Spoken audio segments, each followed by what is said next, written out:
The Guyver unit. It's been a year since the alien armor invaded my body and became a part of me. A year since I first became the Guyver and destroyed the Kronos Corporation and their shape-changing killers, the Zoonoids. Now Kronos is gone, but the Guyver stays in me, calling me to fight. Welcome to The Good, the Bad, and the Sequel. This is the movie podcast where we're talking sequels, and we do it in two parts. The first, an interview with an actor, someone involved that made the film worth watching, and the second, a discussion of the sequel, what they got right, what they got wrong, and how it could have been better. Hope you enjoyed last week's interview with the star of this week's film, Guyver 2 Dark Hero. She plays Corey, and that's Kathy Christopherson. Man, such a fun chat. Obviously, the timing of this, that we're covering this movie, it was the 30th anniversary back in January when I was going to interview her. She went out, reunited some of the cast, Steve Wang, director, and it's pretty cool because this movie, I cannot wait to talk about this movie with Jamie. But yeah, Kathy was such a blast. One of my favorite things was her mom was visiting because she's getting married in a few months, and her mom was there to hang out from Chicago. And I interviewed her mom. I said, "Oh yeah, get your mom on camera." So her mom came on camera, 93 years young, and I was asking some cool questions that I never get to find. Obviously a kid knows what they think of a situation, but they don't know how the parent feels. So when she's 22 and saying, "Hey mom, I want to go out to California," and she has to give her blessing to her daughter, it was pretty neat to hear that perspective. So yeah, that's a good one. So if you didn't hear that yet, well, make sure after this week's review, go back and check that out. But now we have to talk about the movie that I think inspired Power Rangers. It must have. And there's some Seagal-liness in this movie, if that's a word. In Guyver 2, we're going to introduce you to my partner in the sequel watching journey, Jamie Riccardi. Jamie, how are you? I'm okay, Doug. How are you doing? You know what? I don't know where this would rank or how many movies, because we've done so many over the last 5 years, that would constitute like that we'd say first watch and never heard of. Like really, never heard. I only heard of this one from when I talked to Peter Spellos, because he goes, "Yeah, it's me and JJ Walker." And I was like, oh my God, what to talk about? Two guys in a movie. And then I was like, oh, I noticed there was a sequel. But this is up there as probably the best movie I've never heard of, but I'm happy that I've heard of now. Like, I think it's up there. What about for you? I really don't know how I feel about this movie. Because I don't hate it. It's not the worst movie I've seen. It's not the best. It's one of the most bizarre movies that we've ever 100%. Because I didn't watch a trailer. I saw a Guyver one. I saw the trailer, and I feel like in the trailer I watched, unless I didn't watch the whole thing or I wasn't paying attention, they don't show anything else. They just show Guyver, right? Yeah, I agree. And I going into this, I really didn't know what to expect. One thing I found out that this is based on an anime.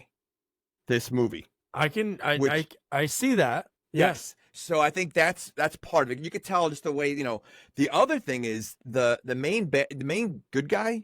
Do you know where he's from?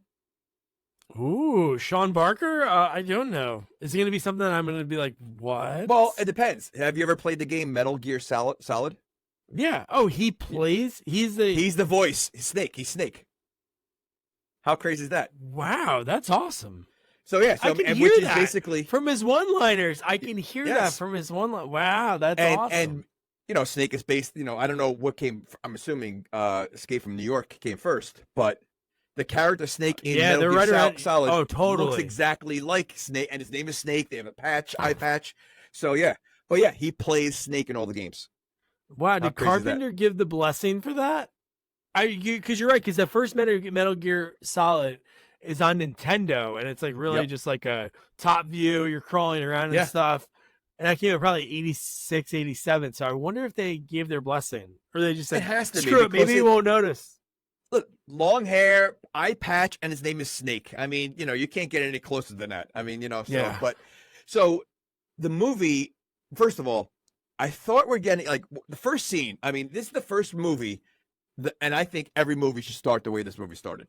Like no credits, no title. It just goes right into the movie, right? Mm-hmm. And it doesn't hold anything back. It's action, and I'm like, okay, I can get into this. It's a little cheesy, but fine. However, nothing else happens for like 40 minutes after the movie.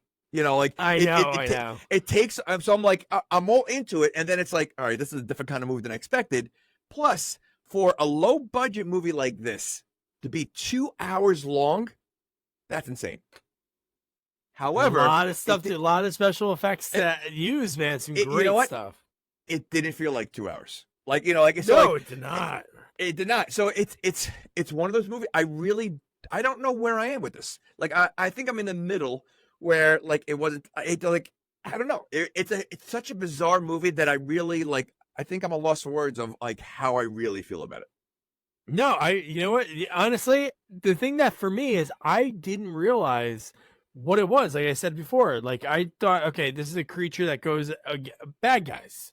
It's just gonna fight bad guys. Just like normal bad guys, like gangs, and he's just like a superhero. So that's what I thought about. Right. So that's why when we get like the opening scene, which is like a legendary bad guys, like just not that they're in other stuff, but just this whole exposition about the dolls. Each person, each guy in the gang looks like they could be in a different type of gang in every other movie. Yes, like they're all the dressed banana. differently. Yes, you know, right. Then you have the Asian guy could be an Asian. Like every person is so different. Like usually in the gangs, this guy's like the Scarface Italian guy. Like there's so many. Oh, this is ridiculous. So many gold chains. I know the way they say, hey, the best way to do it, you hide the cocaine in the plastic and then you melt it down. And I'm like, how does that make any sense science wise? Like, wouldn't you think you'd melt the plastic and it would like get into the coke or something? Like, and not only that, obviously it wouldn't be pure. So you're gonna have all this other extra crap in there, but it seems like a lot of work also. You know, you got to put it through the mold. The dolls all had hair on it, so you know, like they literally taken the time to make each. Like it just seems like there's much better. You can't make if you're gonna do that, you can't make like a plastic cup. That might, you know, like something very simple than such a detailed thing as a Barbie doll. Like yeah. Or if he smashed it and said, "Oh, you put the coke in the inside," and they smash it or take the head out, pour it out. All right, that's fine. But you're telling me you're gonna melt it? And again, how long did it take to make and the detail of the Barbie doll? Because when they showed the Barbie, it looks like a real Barbie doll. So they put a lot of detail in it. It's so ridiculous. I'm dying at the fact that it's basically like the land of misfit henchmen. It's the one that got kicked out of every gang. The Italian guy, multiple chains, red bandana, like California hippie sweatshirt that's made out of recycled plastic. Yeah. Absolutely. Like it, and again, you can see that even coming into play when I was going to say MacGyver. When MacGyver comes down and you see the whole gang standing there and they're attacking like one at a time, they each look so different. Like henchmen always look the same, right? They're always the same, you know, always same outfit. It's protocol. Same outfit, something, right? Here, they're all just like it's like they all like barred one person from each gang. Like the misfits of each gang came and formed this one gang. That's what it looked like. It's kind of like our theory in Death Wish 3. How do you find henchmen? You call around, hey, Tony Baloney, I need a guy. Come on, I need 5 guys. All right, I'll send you, you send me 1? All right, 5 chain. And they call each one, and everybody only has 1 extra to like lend for the day. Yeah. Oh my God, dude. Absolutely. But the action, again, like I said, it's Seagaliness. I don't know if that's a word or Seagal-like. But I'm telling you, there's so many of the fight scenes that the Guyver does that are the Seagal, the breaking of the hands, even like the slow snap of the neck. I'm like, oh my God, this is very Seagal. And he's doing it to monsters. Like he's doing the breaking of the hands to. Okay. So here's my biggest issue, and maybe I missed something with this movie. So the whole concept of the movie is this guy doesn't want to be Guyver anymore, right? He doesn't want to do it. He doesn't want to do it, and he doesn't want to be a killer. However, it seems that he's the one that turns into Guyver anytime he wants. It's not like it's not like Venom, you know, takes control of his body, and he literally is saying Guyver. So it's like, so he doesn't want it anymore, but he's the one controlling it. Like he's the one that decides every time to turn to Guyver. Yeah, and you know what was confusing about all of that too? When he says he doesn't want to do that to like Corey later in the movie, and he like explains like I don't want to do this. But he's talking while he's doing it. And then it's not like afterwards. If afterwards he like came out of the suit and fell down and said, What happened? Right, Where was I? what happened? Correct. Yeah, That's what I mean. So even as Guyver, when he's talking, he's aware of what's going on. He knows He's exactly controlling when his everything. So what is it like? Like he's making it sound like it's taking over his life, but of course he's using it for his own good because he's using it when he wants to save someone. He So, secretly loves it. He does. I mean, because if he really did not like it, he would never call on it. If he has the option to not call on it, then don't call on it. Because we wouldn't see Guy for the whole movie, but he decides to call on it every time. So I don't buy that. Yeah, I don't have to do any of this. Oh, let me get my arm swords to come out, and then I start sorting people on the back of the head, or slicing the guy's throat open, the gold chain guy. Okay. Well, that was pretty cool. And then that was I was not expecting that because I guess the movie's rated R, but the fight was a little all the fights were kind of silly, and then the slice of his throat was whoa, this is why it's rated R. But he has stuff in at his convenient that he can use as Guyver. He has a laser, he has these swords, but he never uses it. He tries to beat everything with kung fu. And then he decides to use it. If he just used those blades right off the bat for everything would be dead in 2 seconds. Or he's having fun with it. He's having fun with it. He's playing with his food, and then he's really going to town. I think the Guyver suit could have found someone better because he's not using it properly. He's not using it. It's like the Guyver boss is like, "Hey, great job out there, but." You have these arm rockets, and they're always full. Every time you give the suit back, it's always full. We never use the arm rockets, the head lasers. You know what? It seems like he's like the greatest American hero. He got this suit that he doesn't understand how to use. But the thing is, he knows how to use it because he does. Again, he does take it out usually at the end of every battle, right? Yeah. If he just took it out in the beginning of the battle, or that thing he uses at the end of the movie, which we'll get to. Was the strongest thing you possibly could do. Would melt your entire body. Why doesn't he use that for every single bad person? I know. He can only use it once. Or the movie would have been only in under 90 minutes if he did that in the beginning of every fight. We wouldn't have got some of the cool fight sequences, especially people in those costumes and some of this really early CGI that was done on some of them before they were fighting. It was really amazing. Well, you can see the stunt people into. I mean, the monster costumes are they're cool in one aspect, but so ridiculous in another. I mean, they literally look rubber. I mean, every time they get punched, it's so silly. But the stuntmen that are falling off the buildings and the falling off the scaffolding, very cool. Definitely the stuntman. I would like to see. It would have been cool to hear from one of the stuntmen how they did this movie. So that was pretty good. But okay, so one more thing about the beginning. So again, this guy doesn't like being Guyver, yet he leaves his trademark name after he writes his name. He writes his name. So so it seems like he really does enjoy being Guyver because he does. He wants people to know it's him, and he wants people to know it's him. He's putting fear, so no more bad guys do anything. But that's only going to make them want to do it even more. But he's just the entire. But one thing I forgot to mention: how about with the security guard? It seemed like somebody there knew the security guard and turned on them. I feel like it was the chains guy because he kept making all these comments, and then once he got away, he shot him for no reason, and then that's what set the guy off to slice his throat. After the guy begs, "Don't kill me, just arrest me." And that just shows you how bad of a Guyver he is. Because if he's a real superhero, that guy, he waited way too long to take care of that guy. Yeah, you're right. He killed the security guard. Yeah, that's his fault. So, okay, all right. How'd you like? Yeah.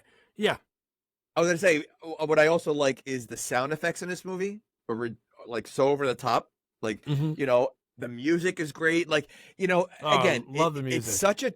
It's such a cheesy It's almost like the old school Godzilla movies, mixed with, Power Rangers, obviously. And just it's so that's why I'm so on the fence with it because it's so cheesy. It's so bad, but it's entertaining to watch. Yeah.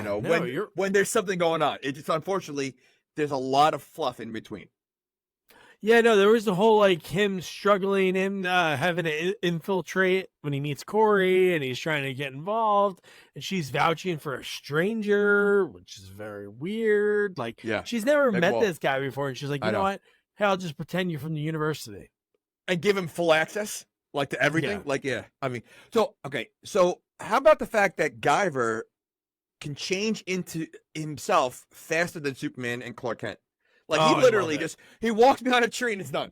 Like, so is it all coming out of those two zits on his back? Like, is that Yeah. where the So the pulsating the zits that he breathing has on his zits, back. which we keep Ugh. seeing, yeah, Ugh. which I don't understand what that's supposed to mean.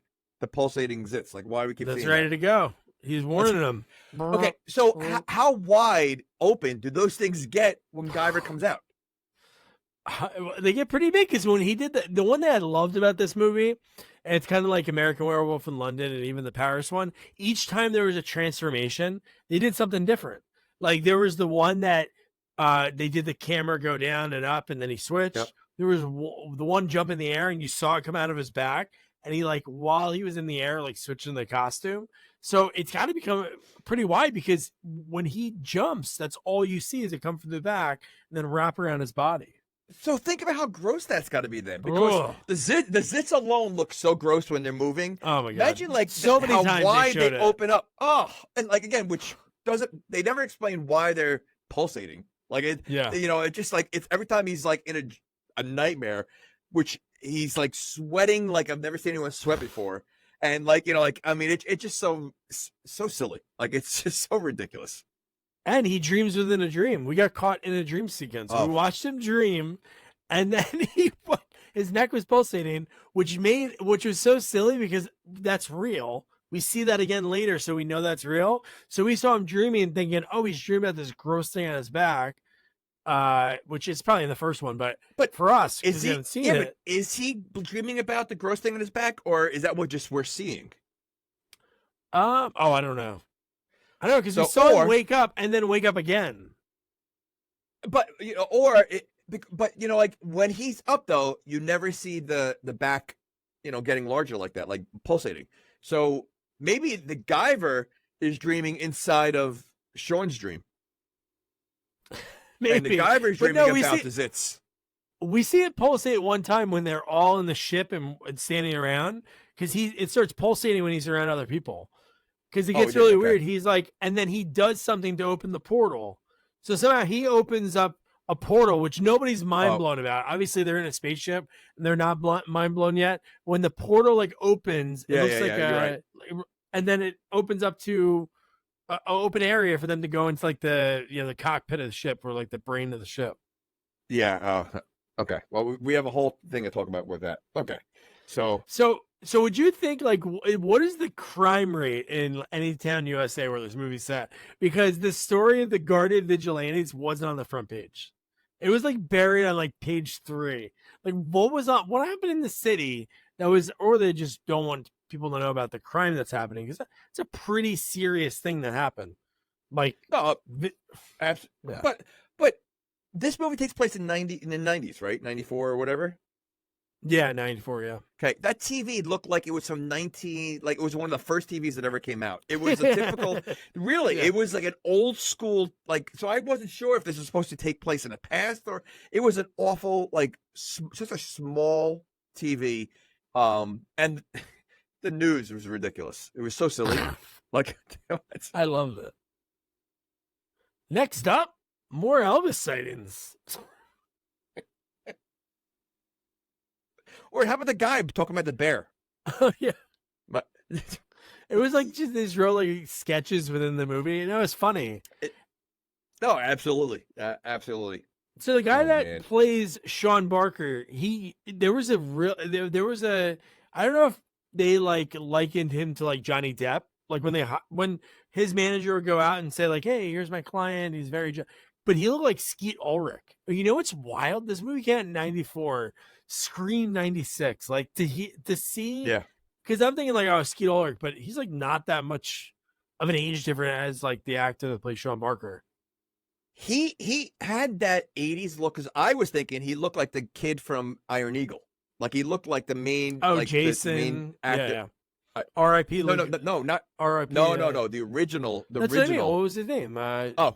His first Jason name was the one right? we interviewed. No, Jason's the one we interviewed for like part 4. But isn't both their name Jasons? Oh, is it? Well, I don't know. But he reminded me of the main kid. Yeah, Jason Gedrick. Jason okay. Gedrick. Okay, that's what he reminded me of. And I was thinking Iron Eagle like the whole time. Again, he had that 80s movie look. And yeah, you're right. It's Skeet Ulrich, Johnny Depp, the guy, Iron Eagle. And listen, he didn't do a bad job.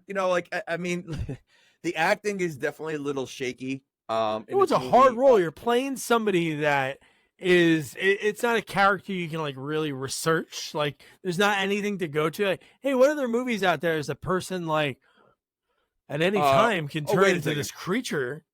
The father of Corey is supposed to be like Indiana Jones. I mean, Sam Neill. He looked like very Sam Neill, and John Hammond had a baby in Jurassic Park. But he was because he wore the Indiana Jones hat, and he made a joke about a whip. He says, "I'll whip them and shit," or something like that. Like, and I was thinking, oh, he's definitely. And is that protocol to wear a hat like that when you do like archaeological like sites? They all wear the same kind of hat. I feel like that comes with a diploma. Left hand diploma, right hand a dusty hat. Okay. You gotta blow it off before you put it back on.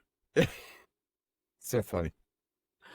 Oh my god, man. But yeah, dude, like insane. And I love that he's in a relationship in the beginning of this movie with a girl that I'm guessing she's from the first one. But I love that the fact that she's understanding that her boyfriend turns into a creature, but can't like understand like that he's doing probably what he's been doing the whole time. Like she's like, I thought you stopped. I saw the papers this morning. Maybe he wanted to break up. That's why he wrote his name as the calling card.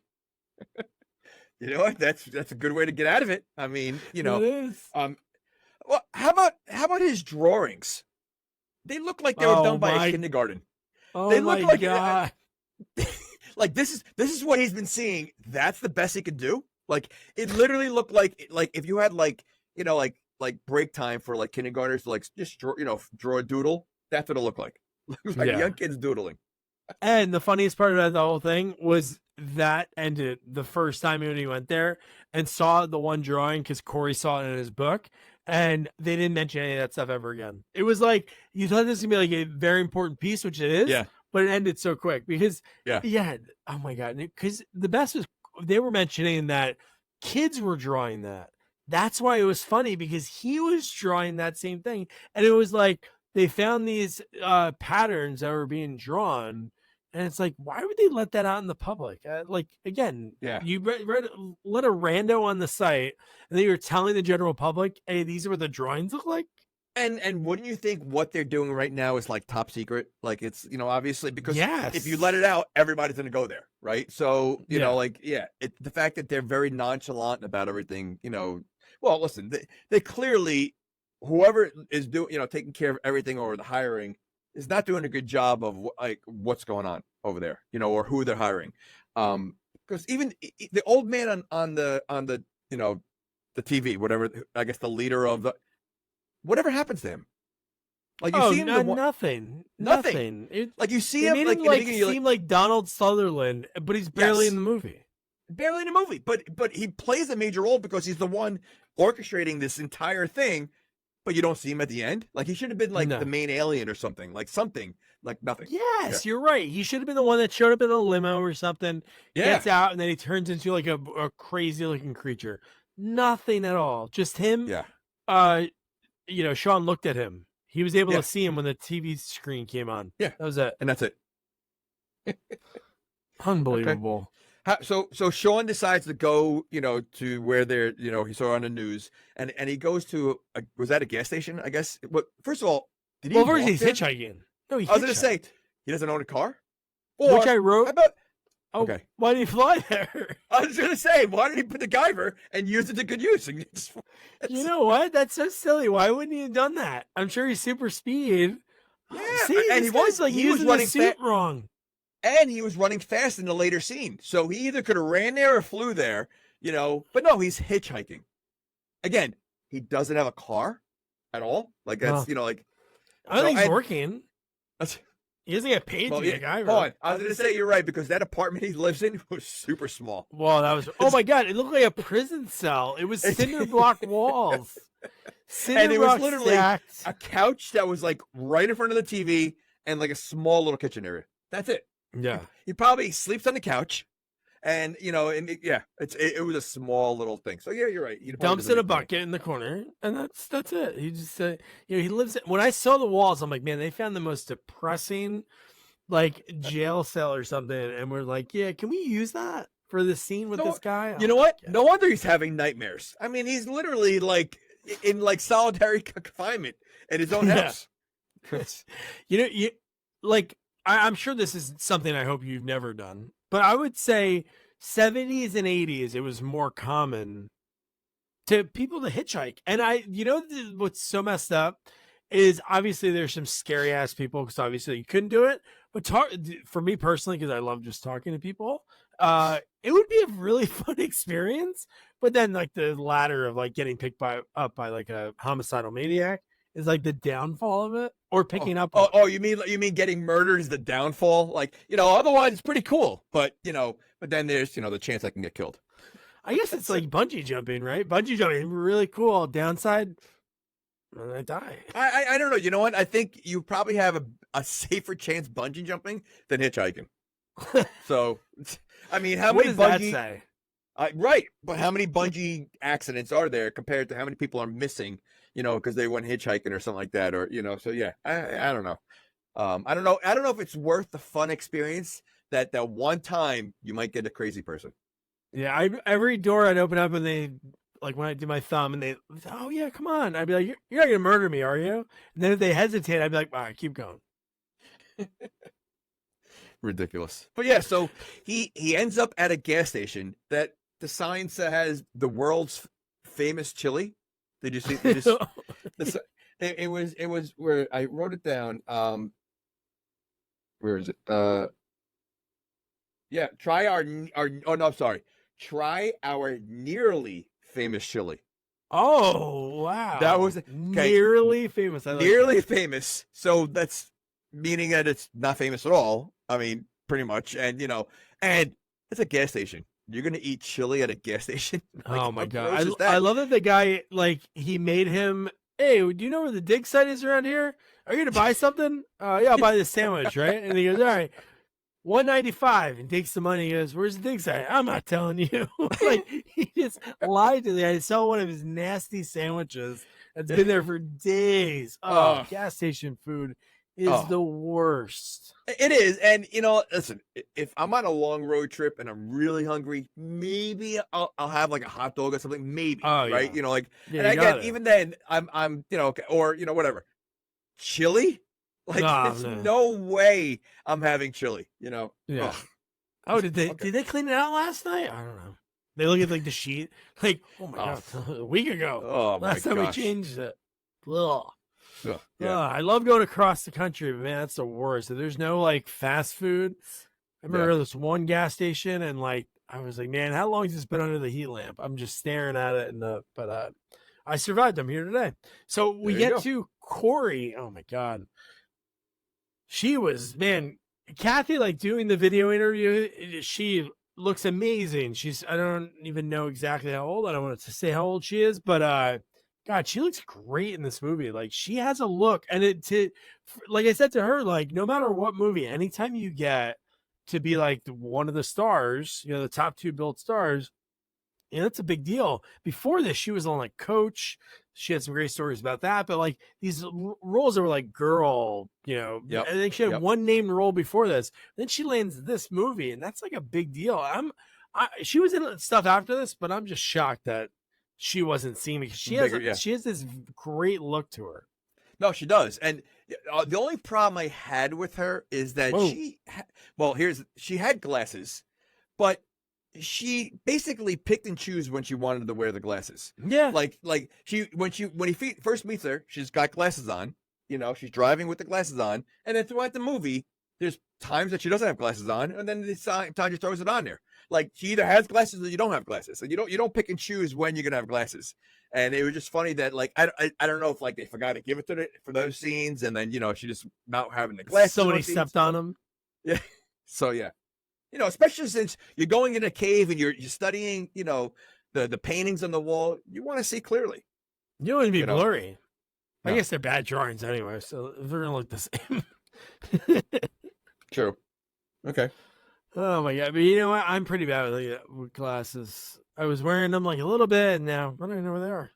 I just got to this point. I'm like, yeah. So maybe that's what Corey did. She was like, where the hell did those go? But yeah, no, just they're like kind of meet cute right in the beginning. Like when she sees the drawing and like clambers up, she's like, I gotta go, and then she starts driving away, and then she leaves, and then she comes right back, get in to a stranger that she met at a gas station. Well, she was immediately attracted to him, so I think that was part of it. And not for nothing, but I mean the people that she's basically hanging around with in these caves are all creepy. So I think like he actually comes across as a genuine guy the way he talks and everything else. So she's probably like, wow, finally a normal person. A man. Well, did you realize? I don't know if you realize the one line that they threw in there. I just laughed because there's no way all of those people were kids, but they were college students. Like everyone except the guy who ended up being the government employee, Corey's dad, and obviously the people who work for the corporation were adults. Like actual adults. You're talking about all the other people guys. Yeah. So the people wearing the security people that were wearing the hat. The security people work for the corporation. I'm saying all the people that were like in the dig site, like brushing everything. They were no way they were 18 to 21 or 22. Yeah, no, of course not. No, you're right. But I did laugh at the security, at the fact that they had the hat that said security to make sure that that, and you have the one girl who's wearing a hard hat in there, and no one else is wearing a hard hat. I didn't notice that. That's great. The one girl that again seems a little suspect, right? When you first meet her, but she's walking around with like overalls and like hard hat, like she's like she's been in there like doing the construction and everything, but no one else is wearing a hard hat. One thing fell on her head one time. A little rock fell down, hit her. She's like, never again. Not taking any chances anymore. I do like that Corey was hauling some like very relic Bud Dry. Oh, they don't even make that anymore. Oh, it's funny between that and then the movie we did last time, Meisterbrow. Like they really got to start upping the beer in these movies. Hey Budweiser, can we use your beer in our movie? The one with the Clydesdale. Oh no. All right, how about the light version with the penguins? No. No, you can use the one we don't use anymore. Bud Dry. What's funny? Again, speaking of the last movie, the caves look like the caves from the beginning of Critters. Like when there's a scene where I think we see like the camera view of the like one of the monsters chasing someone or going through the tunnels, and it looks like the exact same kind of cave as the beginning of Critters. Yeah. No, that POV, you're right. Yeah. A lot of similar.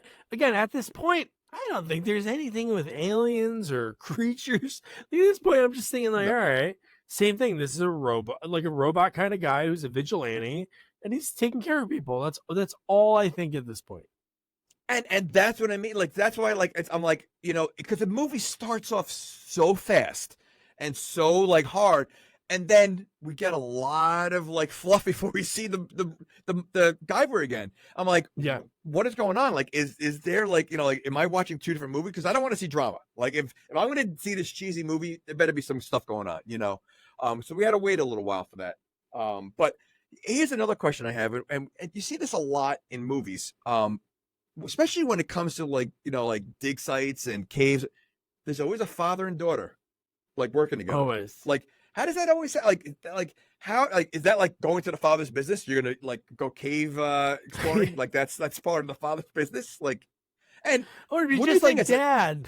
But that's a kind of a dangerous job. Like you're gonna like bring. I mean, clearly she's been doing it for a while too. But every movie, it's always a father and daughter.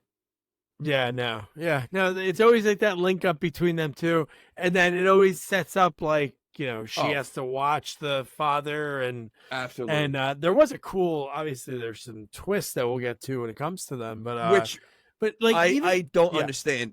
I don't understand that twist at all. So maybe you could explain it to me when we get there, because no, I don't get any of the other. I don't get any of that stuff because there's a line that the corporation guy says, and it still confuses the hell out of me. Yes, but I could see those things differently, but the father twist, I don't get. I don't. It doesn't make sense because the daughter didn't know. Like, how did? Oh, we'll get there. All right. It just does. I'm very confused on that part. Yeah, no, me too. Okay. So Corey, again, we talked about how crazy it was that she would like lie to everyone to get the stranger in who's wandering on the caves, and then her line after she lies to him and gets him like access, she says, "What are you, some archaeology groupie?" Well, I don't know if she said this before or after, but she steps away for a second and she tells one of the guys, "Show him the ropes." Yeah, she does. Yeah. Again, like these guys should be like, "Who are you? Where's your like security? Where like your pass? Where like yeah, we're gonna bring someone we don't know to show them the secret like dig site that what we're doing." Like it was just so laid back, it's ridiculous. Oh, dude, it seemed like they were going to like a Dave concert. They were like all naive college kids because the guy was like showing them this fossil thing that they were wiping off. That looked like a creature's head. Like that was the first time I'm like, whoa, there's aliens in this movie. And how do you know this guy's not going to steal it? Like, you know, you're bringing him in there, you know. But and you're right. Like, is there such a thing as a dig site groupie or archaeology groupie? Is that like a real thing? Like people they all travel like Corey, around. I'd be. Well, that's their like okay. Seriously, like yeah. But I guess he, you know, maybe there are out there, you know. Okay. She might be her dad. Usually people like what their dads do, so maybe that's why she got into it, to be able to find some other male archaeologists so she can do this forever. You know. Well, yeah, but let's be fair though. Like in this movie, she really doesn't do any work at the cave. Like everybody else is doing the work. Like she really. So I don't know. Like, is it just, like he just brings his daughter with him and just because she didn't do anything. Bring your daughter to work day. And then when she tried to take the one thing, her dad was like, "It's okay, they can take it." Okay. That whole scene, again, first of all, it was the creepiest looking area. There's no way I'm going in there. Like, they're all unprotected. Like, the fact that, like, she had no problem touching, grabbing, like, not even knowing what she's doing. Oh, like, there's no way that would happen. I said they're scientists and they're not using gloves. Because gloves, they're not even wearing anything in their face. I know, yeah, no, looking so close to it, but yeah, just touching it because A, you can get something, and B, you can ruin the sample that you want to study. It'll have your DNA on it, your 100%. Fingerprints. 100%. Not good. You also could get killed in there. I mean, it looks like you're out of an aliens movie that there's something waiting there to come out, like an attack. Like there was no fear when they were walking around there, like no fear. Yeah, and one thing, a theme throughout the whole movie is Corey's so hot and cold for Sean. Is even like when they see at the gas station, I'm not gonna tell you anything. All right, get in. Even here, she's pissed at him because he won't tell more about, and he's like, I don't know how to say this, and he obviously didn't say he was the Guyver. But then she like gets pissed. She's like, I thought I could trust you. Storms off. He's back with her in a second. And we see like this is the first time we see like a creature. Well, okay, so they're sitting outside like midnight on in the flatbed of a truck, talking. It's foggy. The news reports talking about a werewolf running around out there. Yes, and they're sitting out there like again midnight and foggy.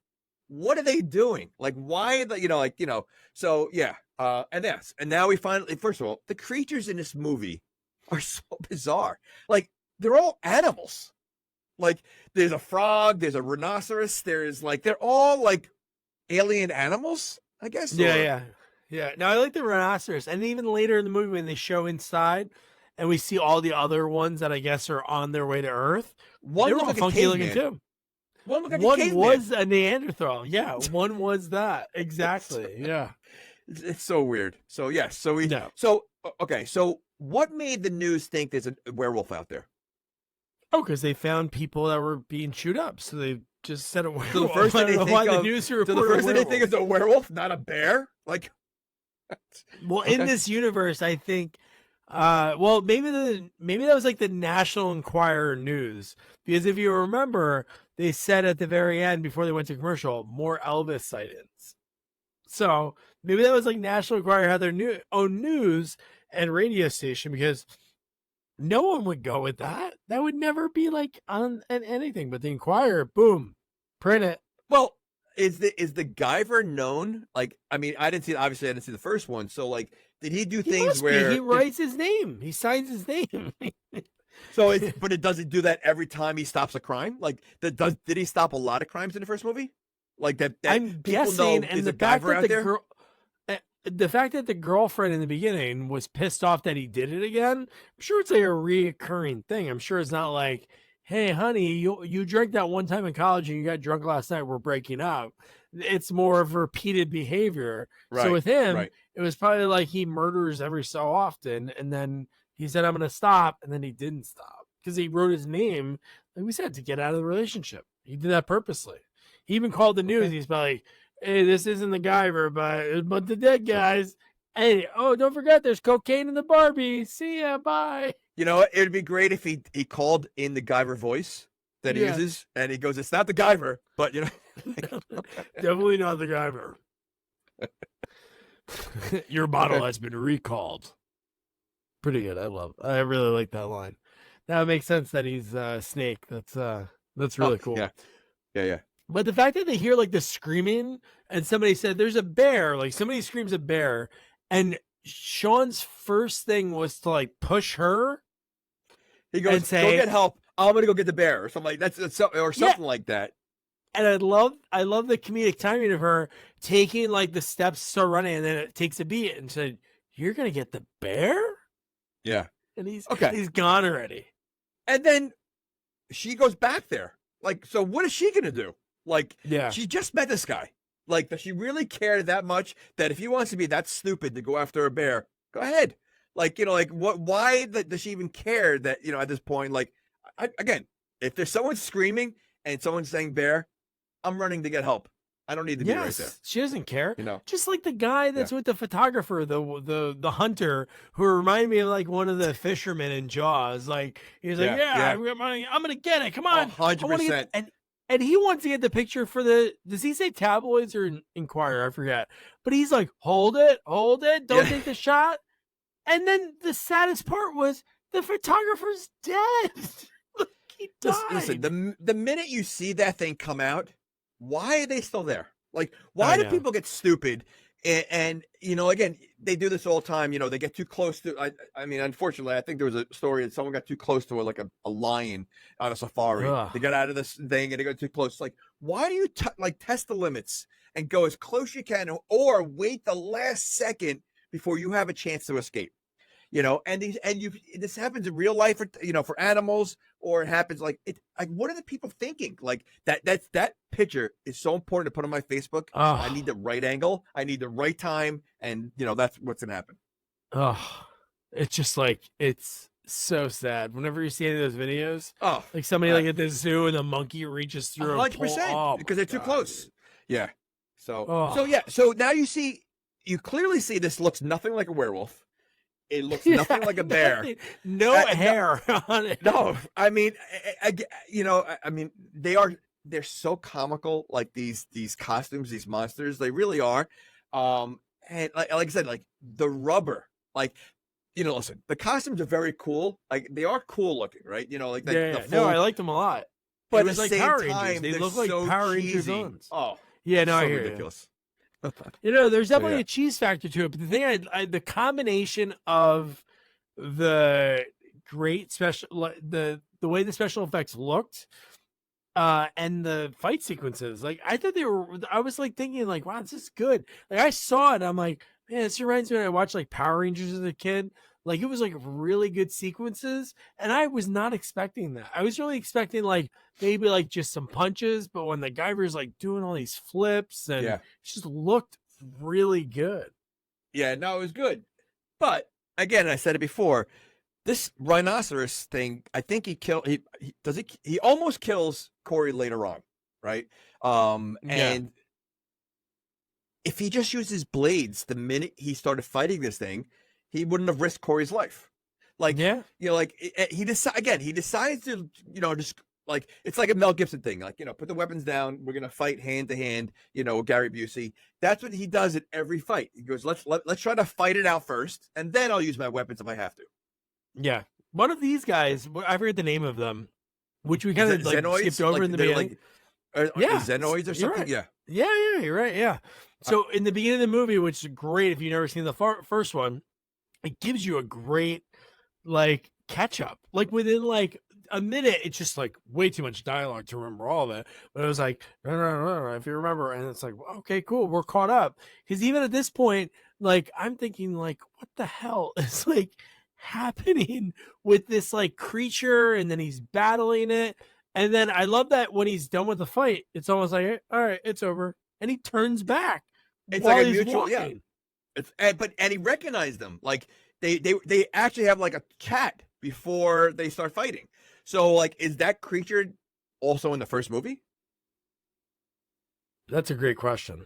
Because I'm guessing it has to be. Like it has to be somebody he knows, right? I hate to do this, but I may have to see the first movie to, you know, just because I got to see where it all started from. Because all the creatures have a conversation with him, you know, so like they seem to know him and he seems to know them. Because unless it's like a general rule of thumb, they're from the same planet, they know each other. But I actually want to see the first one too. I think he made a comment like, "Oh, I thought I killed you," or "I thought you died," or something like that. Did, I thought he made a comment. comment. He said that to the Rhino guy. That was the first one. And what's funny, we can talk about it now. Like, I wonder, like, it seemed like with Sean must have seen the Guyver, which I guess after we watch the first one soon, we'll be able to speak on this better. But for now, we'll just make it up and try to figure it out. But like, I would think Sean like saw this Guyver thing, took over his body. Yeah, Hall Pass. Okay. Only sequels for Hall Pass, sir. Okay. But like the fact that like he must have seen it and he changed. That's like, to me, that's what I feel like happened. But for the bad guys in this movie, which they're people that we've seen throughout the movie at this point that are actually creatures, to me, it's like, are they humans that interacted with the Xenoids or whatever and then got changed? Or did the Xenoids say, hey, I want to make this guy, I want to make this guy? Like, that's one thing I don't understand. Like, you know what? And you're right. That's a great question. It's a great question because now we bring in the father. Yeah. Which he's good. So I feel like his thing is the same thing as Sean.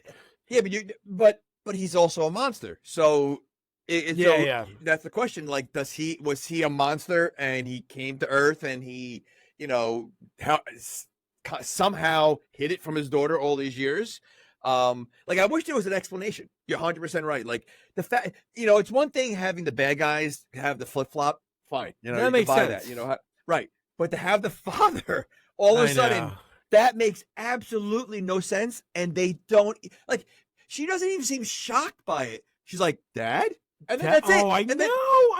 And like, it's like you just see your dad as a monster right now. Like, you don't have questions. Like, you're not like surprised. You're like, Dad, how the hell? Like, nothing.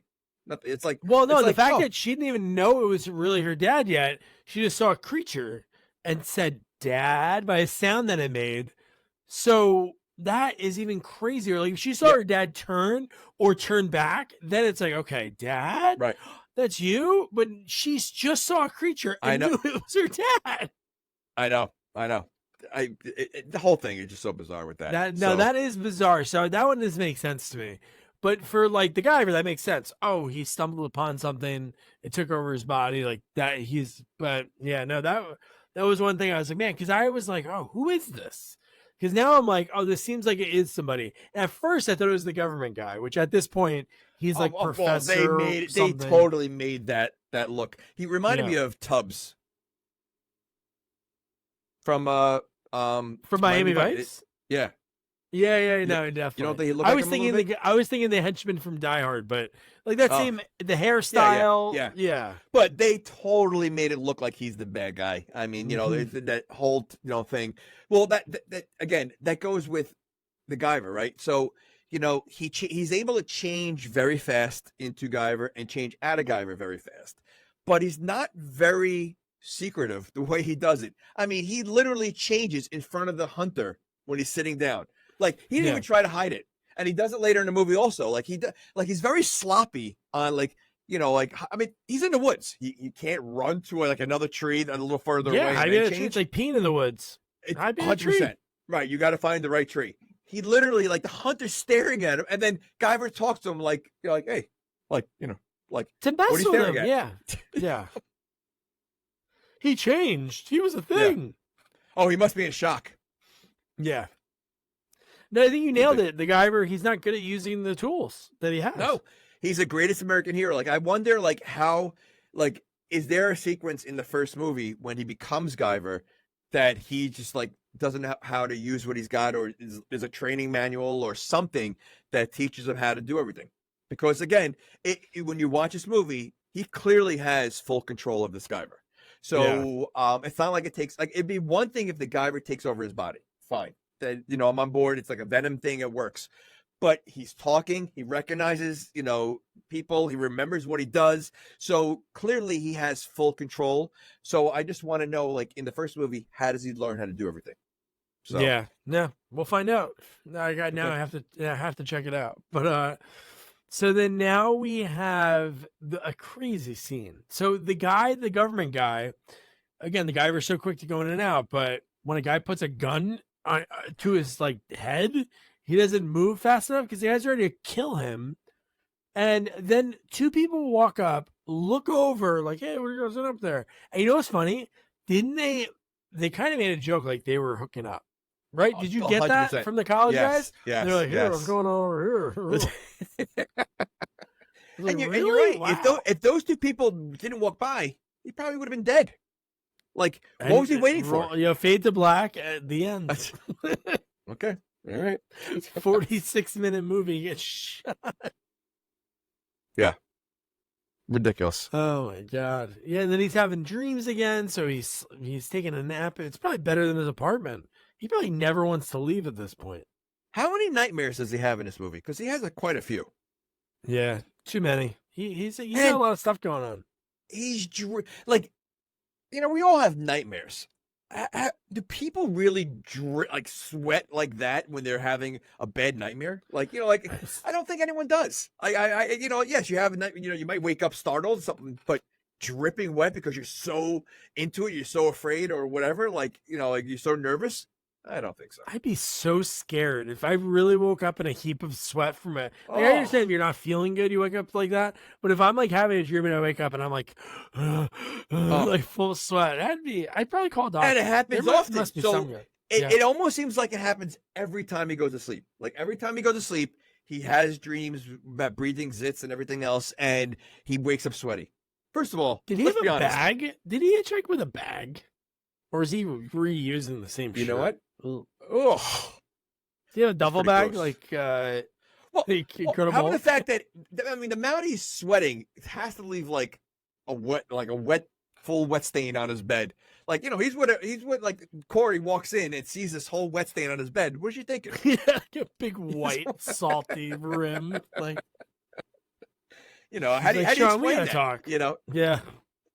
So and honestly. Dreams. His dreams don't seem that scary that you're going to be sweating the way he is. Yeah. I mean, really, unless he's dreaming something else that we know, all we see is this breathing zits. That's all it is. So what is he really why is he so afraid of that? It's just so That's stupid. not that gross. That's not that bad. Come on. It's not. Okay.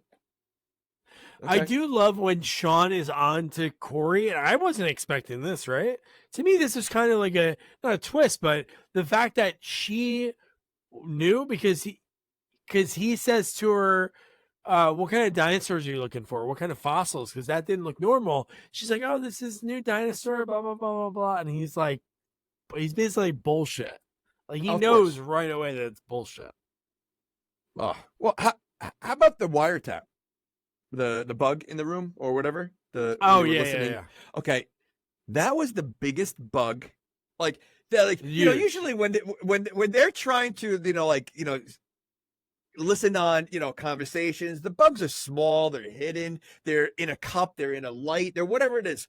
This thing was like look like a smoke alarm size. And it was just placed on the table, like behind the table, like it was just behind something. It was like, it was behind like a typewriter or something. Yeah, and it was there. Nobody's gonna see the antenna sticking up, and then the guy's hiding like behind like a hill with like the big headphones on and holding up something to get the signal. So stupid. Yeah. And why was there a typewriter? This is 1994. You were still typewriting, yeah. You think there were typewriters in 1994? I was typing papers until 97 on a typewriter. With a typewriter? Yeah, dude. I didn't use a typewriter in college. There's no typewriters. I can't admit. No. Well, you were, well-to-do, man. You were there. Yeah, okay. There's no typewriters in 94. I had a typewriter. I'm not joking. Until 4th grade, I wrote papers with a typewriter. Oh, my gosh. That's ridiculous. It was huge, and it had like the special function for delete. You hit delete, and it would like do the whiteout thing. But the problem is when you kept putting delete too many times, like the letters start merging together, and like you have like the like fuck. It's and hard. Those things were super heavy. Oh, dude, just think about like we have a antique typewriter. Just think about like typing a paper. Oh shit, I forgot a word. Oh my god, now it's easy. Poop, poop, poop, poop. How about stenographers? I mean, how do they type that fast and every single word that's going on in a courtroom? Like that's impressive. And they have to have little skinny fingers because the typewriters are like they're little skinny things so they can go faster. I think on the stenographer each letter is used for multiple like ASD is on one and like it's certain like so like I think it's like there's a talent to it and there's like a learning curve, but like it's still like because anytime you see movies and they're reading, can you read it back, please? They read back the exact words that were said the whole time. Yeah, they nail it everything. Yeah. So the ship, this thing was so bizarre. So they go into the one room. I guess because Guyver was there, that's probably why that it changed. But it was like, hey, it wasn't like this yesterday. It was like mud. It was almost like this, like kind of like gray, like mud. So then the college kid starts like wiping it away, and then we see like a white, like it's kind of like glowing, and he goes, man, it feels like leather. And then they hit it, and they're like, ding, ding, ding. It sounds like steel almost, and it's like, well, it definitely doesn't feel like leather. I was like, what the hell is going on? When they said it was a spaceship, I was like, what? So like was that like a secret room where the spaceship was? The whole thing was the spaceship. That's the thing that was bizarre about it. Because that was the outside of it, not the whole cave, but like no, I know, but the walls of the cave were the outside of the ship. And then also, the spaceship leaves later in the movie, but there was a ceiling in there. Like you see it floating out later in the movie, but when they were in that cave, there was no opening in the top.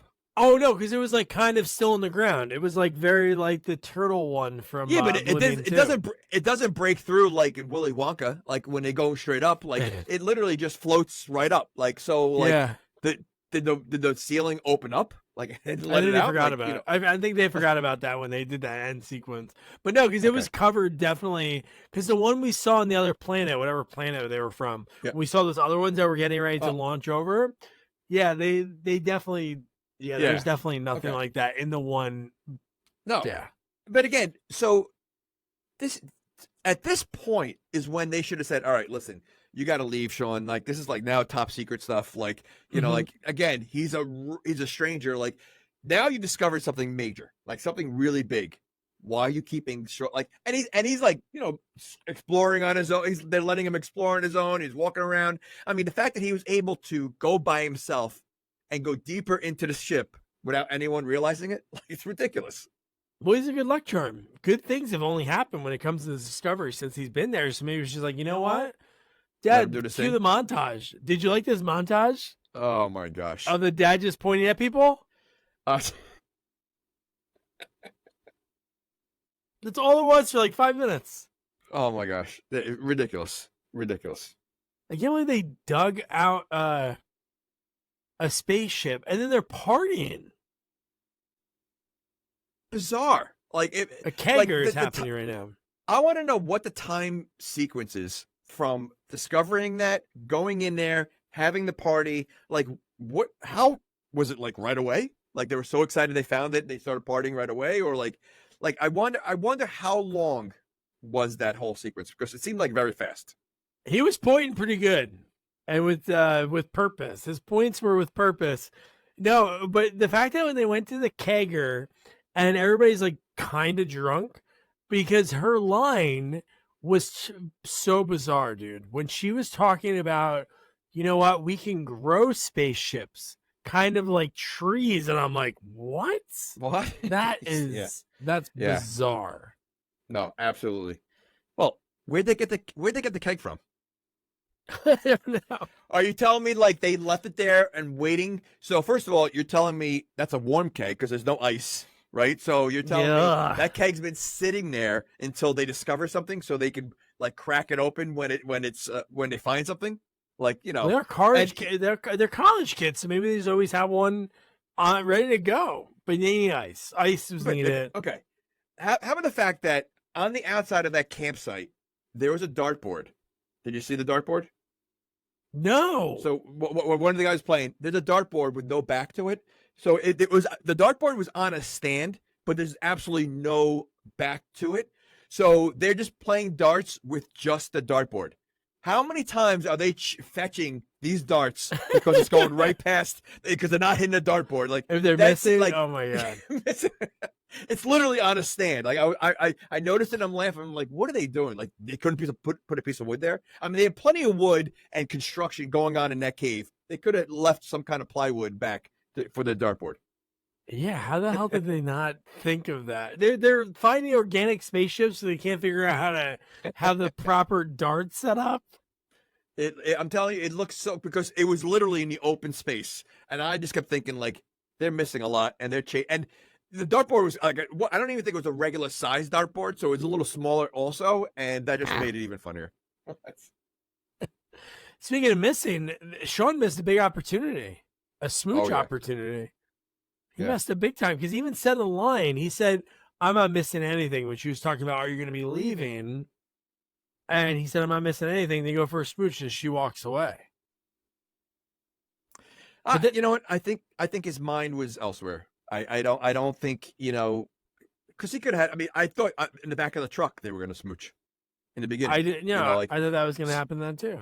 Yeah, so I just think right now he's just so focused because the mothership is calling him home, kind of thing. Yeah, and when he looks over, the security guy, the guy with the hat that's the security, is the guy who ends up being the rhino, because he looks at him and that guy's drinking a lot, and he's like giving him a weird look, and I'm like, oh, is he outing him as the rhino? Is that what we're, and then it worked out, but I'm like, wow, dude. Yeah, no, absolutely. So, but so do we get we're getting a fight soon, right? Isn't there a fight coming up? Inside? Was there a fight inside the cave? There was a fight inside the cave, right?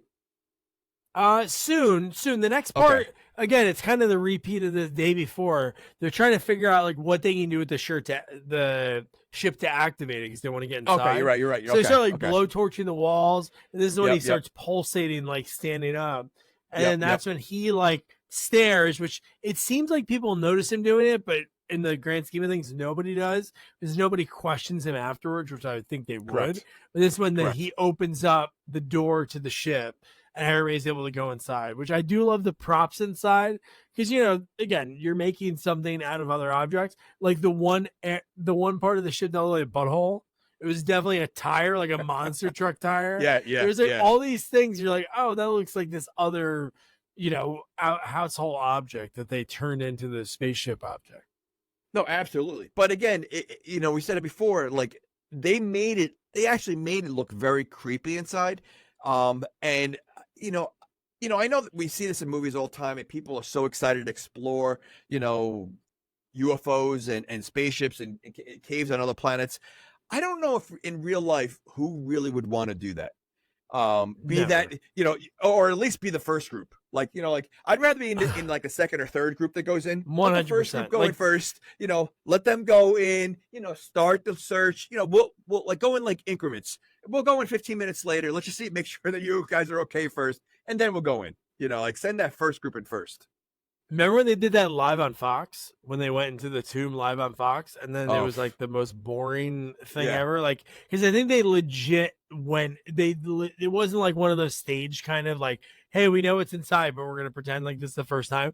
Like they walked in, and it was just so stupid because it was like anything. If you walked in something for the first time, the way you'd react to stuff, and it was like so terrible that I don't think they ever tried to do it again. Well, because the buildup was so big, of what they were doing, and always nothing. But you would not want to be that first group. Like, and I really wonder, like, I mean, I guess there's crazy people out there that would be like, they're so excited, but like, I don't know. I mean, like the unknown to do something like that, I'd rather see a team go first. I'll be in the second squad. Well, look at her dad. Her dad probably wants to figure out, because he got like the short end of the straws. Yeah, but he's like the ugliest creature. Like obviously all of them are ugly. His is just like, I don't even know what his is. It looks like that. He looks like a bug. I know, but he has like these weird things in front of his face. He looks like that ugly fish with the dead eye. That's kind of what he reminds me of. But there was just multiple ones. Okay, first of all, they have one that's Predator.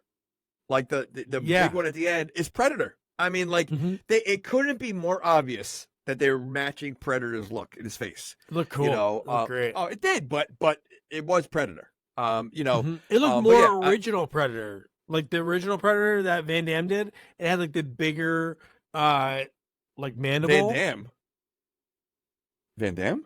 Jean-Claude Van Damme was the original Predator. You didn't know that? Wait, he was. What do you mean? In the first movie, he was in the suit. No way. I didn't Until know they that. changed it to the taller creature. It was Van Damme. Oh, but he's not. He wasn't filmed.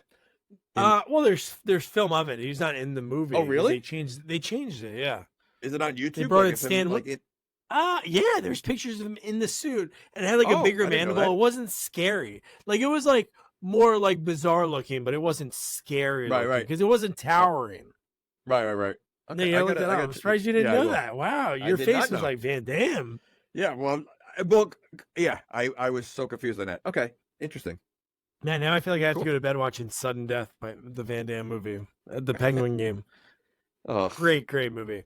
But so Sean's like talking to the ship, and then you get the blonde lady, which her creature has boobs later, which we'll get into that. Her silver creature.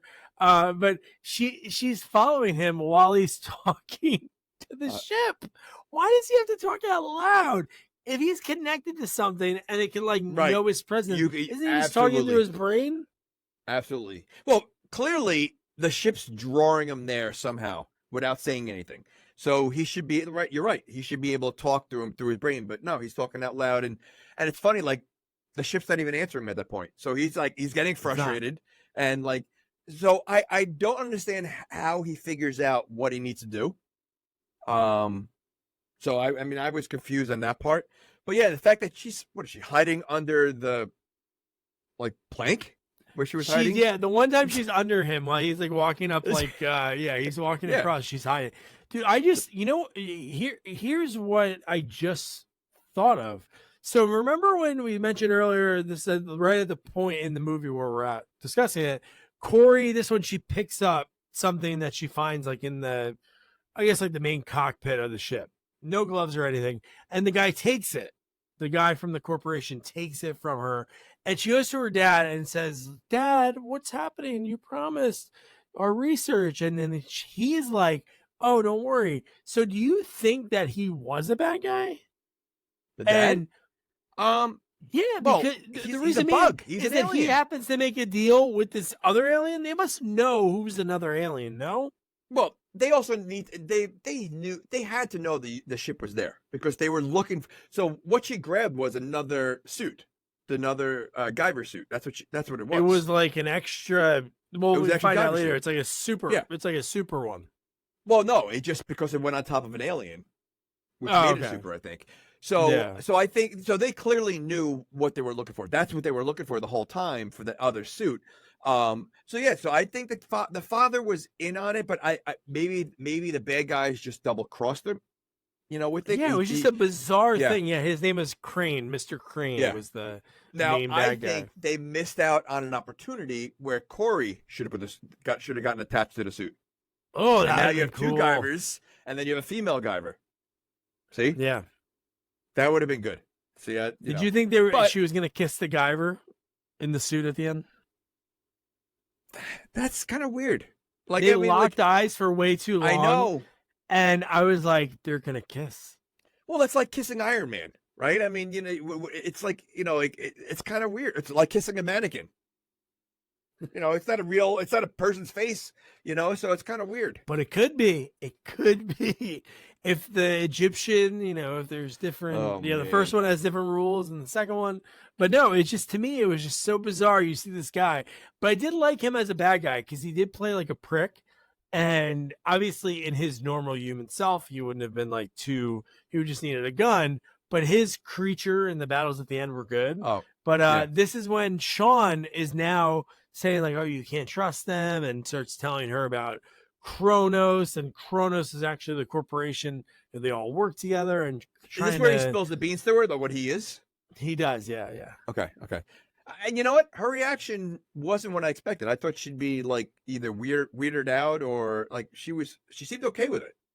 She was okay and said, oh, it was so hard what you already told me. He said something about his military background to her earlier in that first sit down. But yeah, no, it was like, yeah, she was very understanding that and he turns into a creature. Yeah, and why does she believe him?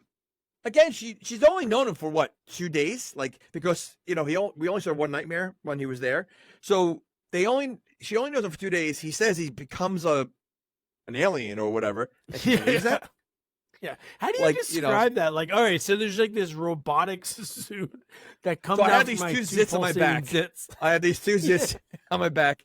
What if? Let me ask you this. So what if, sometimes girlfriends pop their boyfriend's zits. So what if she tries to pop his zit when he's like sleeping? Does the Guyver come out? Yeah, he's got to pop out. Hey, what are you doing? Okay. Oh, that's disgusting. Dr. Pimple Popper. Ugh. Oh, I've never seen an episode. I never want to see an episode. I can't believe people watch that. I really can't. It's disgusting. I know. I can't get into that. Yeah. So gross. I'm gonna start gagging right now. But I do love when Corey. So at this point, I think this is when Sean leaves Corey to start doing his infiltration. And at the same time, Corey overhears, and I love that Crane is talking to someone and says, "Yeah." I think it's the voice from the TV that we hear. I don't think it's Crane saying it. It's like, correct. Make sure you terminate all non-employees. Would you think fired? But it's like, this is gonna be murder. And the blonde dude, she's following him again. And didn't she look like, the first time I saw her, I didn't get the vibes from her, but she looked like Angela from Who's the Boss. She sort of looked like her. I couldn't get out of my head. Yeah, and a little bit. But how does she sneak around so much? And does not notice at all. At all. Because maybe she's smart and she switches to her creature and is able to slink around really quick. What, you think the creature sneaks around better than she does? Yeah, maybe more nimble. She's sort of like a cat-like creature. I wonder how they came up with the creatures that they use in this movie, because they all look so different, and they all just look bizarre. They're like half alien, half animal. Like each creature, each one. Yeah. Again, except for the father, maybe Steve asked his kid, name 7 animals. Okay. Frog. There's a frog one later. Rhino. Yeah. Okay. Yeah, they missed some. They could have had again, like I'm totally in agreement with you now. Like it looks really good, but they could have done. Yeah, I don't know. Because it was like because it's an animal, but there's like this. Yeah, Yeah, it's hard to describe. Wasn't there like a rhino in the Turtles, Teenage Turtles? Wasn't there? Yeah. Rocksteady. Rocksteady. Bebop was the looks pig. like Rocksteady. No, I can definitely see that. Yeah. Okay. Okay. You know the most amazing part of this whole movie, if I could like pick 5 seconds that I would love to remember for all of time, is when after Corey gets taken by Mr. Security Hat and they get into the Jeep and they leave, and when they're driving off, I almost pissed my pants when the dad pops out from the side of the shed. Oh my gosh. I don't have any glasses out here, but he does the and lifts his glasses while watching his daughter get taken. And at this point, I'm not thinking he's going to turn into a tentacle-faced man. I want to know, how does he get in front of the car? Well, his super speed, I guess. Or maybe they it's don't a big show loop. that in the movie. or maybe it's a big loop and he can take the shortcut. He just walks across the bridge. He's right there. And the fact that like these bad guys, why didn't they turn yet?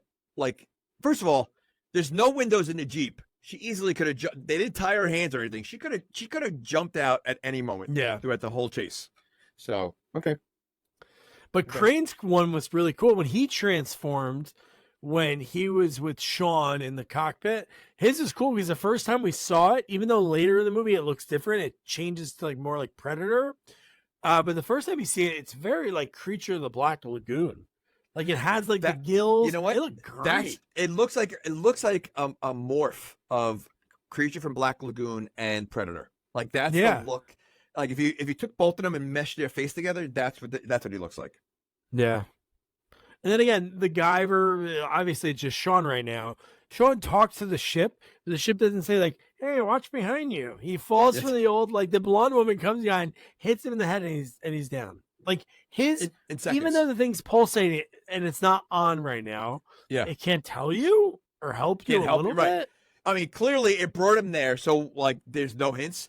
So okay, this whole scene cracked me up in the movie because when they, she hits him, she drags him to his cot, and then the bad guy goes, "All right, make sure he doesn't leave," or something like that, and she injects him with the sleeping shot, whatever.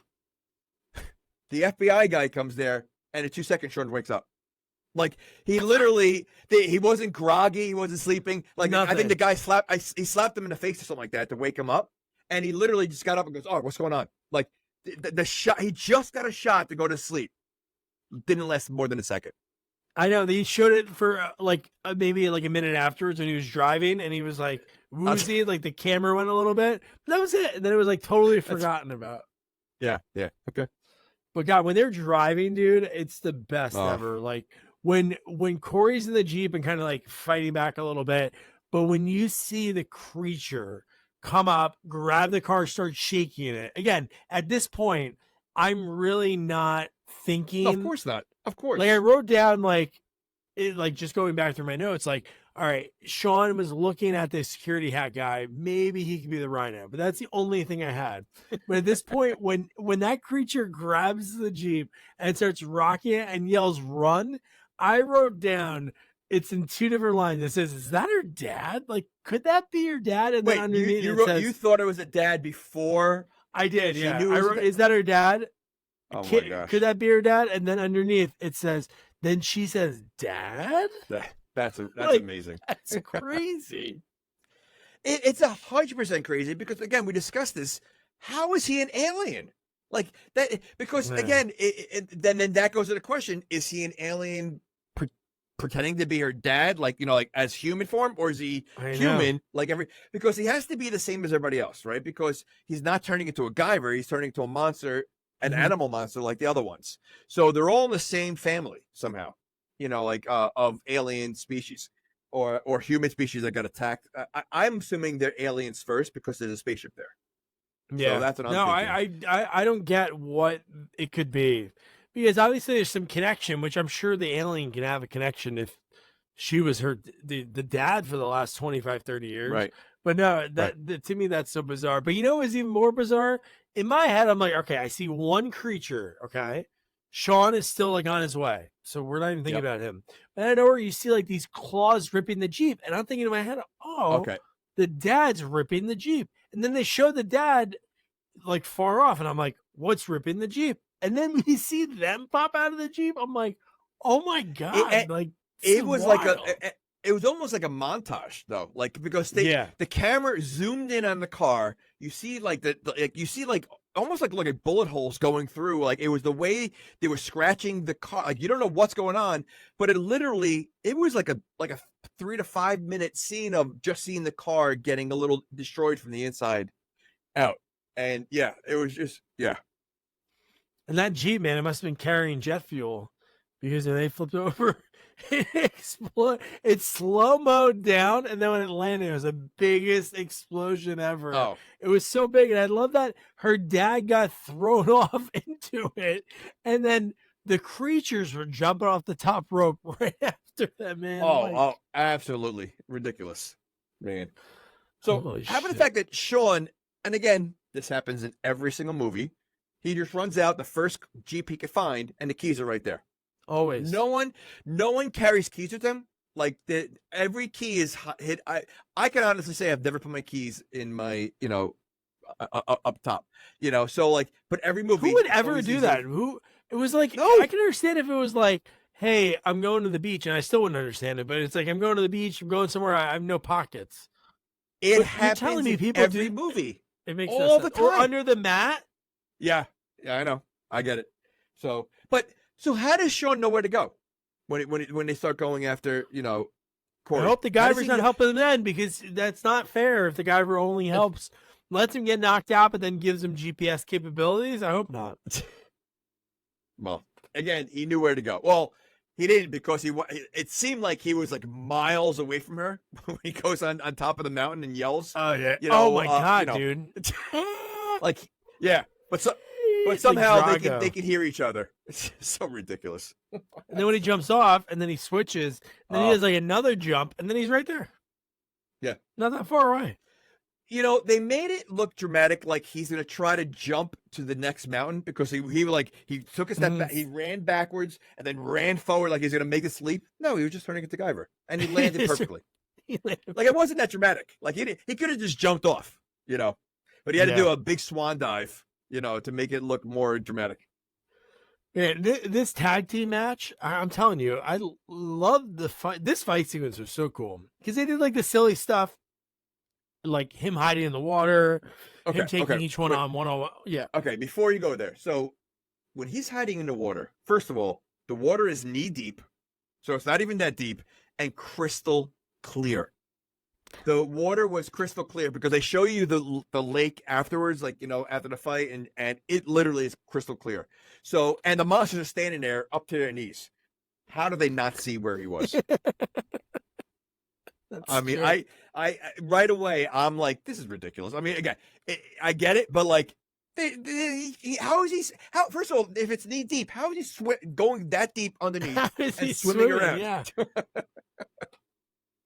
Okay. What was more ridiculous, that he did that, or when he got up and he was looking at them, they were splashing him. They were actually splashing the water at each other for, I don't know if that was like something they were messing around with in a take, but it was so funny because they were like splashing back and forth. But man, again, we saw the Guyver go from like 0 to 60 because he's fighting these guys. Then he like slashes the head off of the bee looking one. Well, he also pokes the eyes out of the other one. Like, again, he fights monsters the way, like, and the brutality is what you would do, like in a violent human movie, right? And he's like, again, you don't see too many monsters losing their eyeballs, the way he does that, or breaking their hand. Like he pulled the one rhino's hand he did backwards. the Seagal. He did the Seagal. Yeah. But you don't see that in movies with monsters. Like the fights are like very human-like, but with monsters.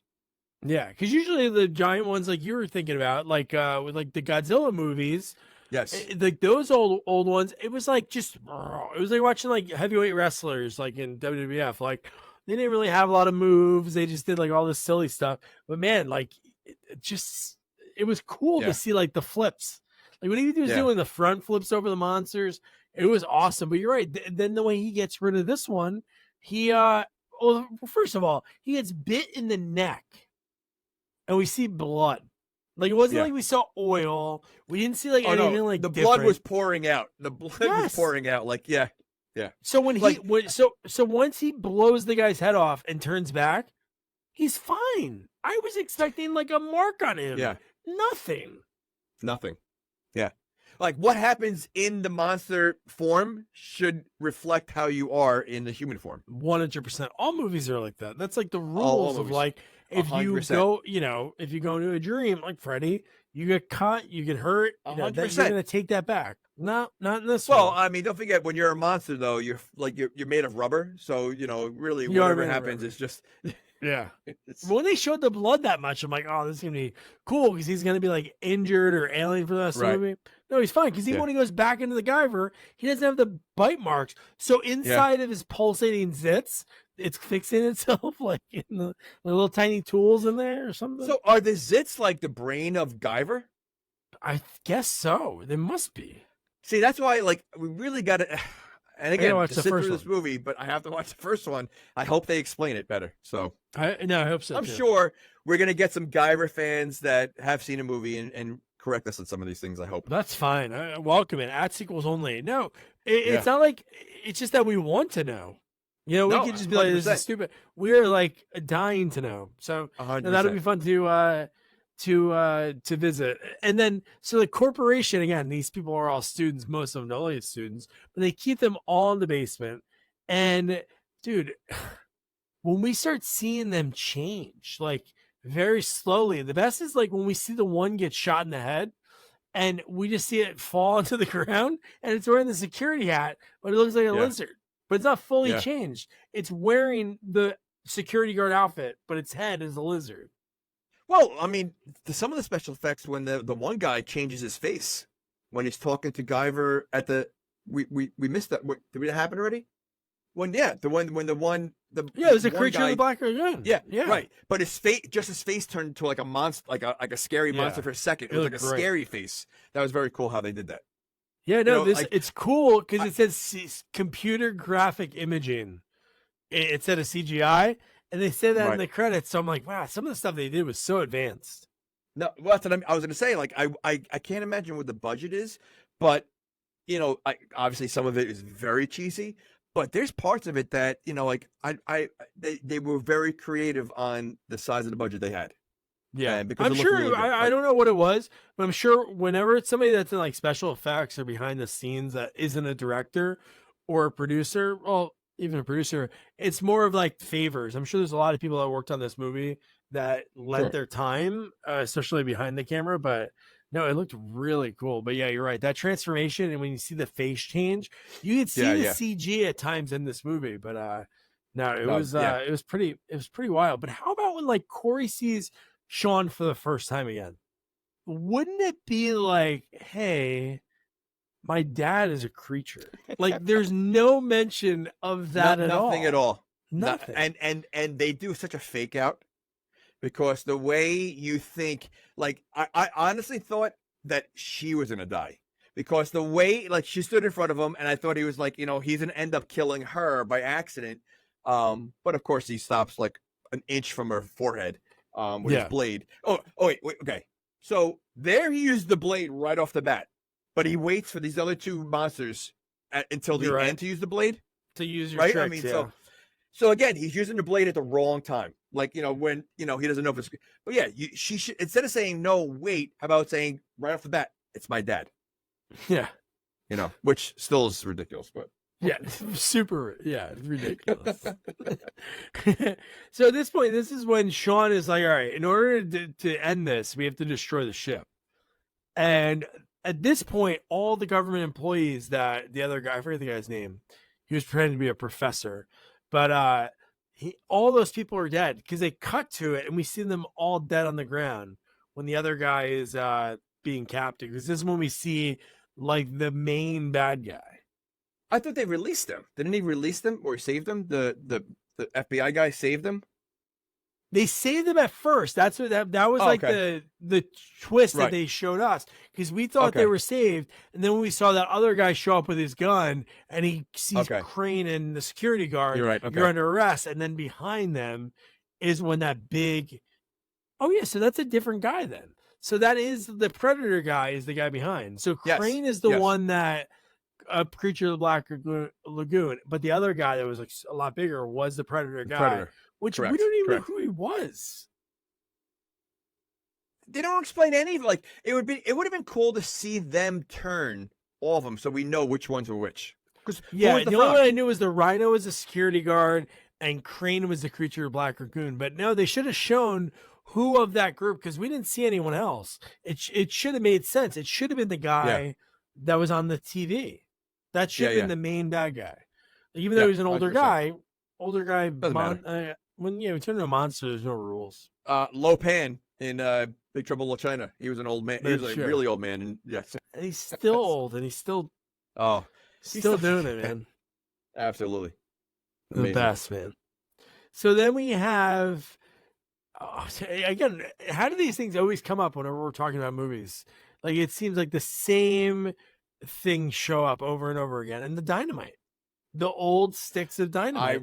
I wrote it down. Acme Dynamite again. Yeah. Like where do people get this dynamite?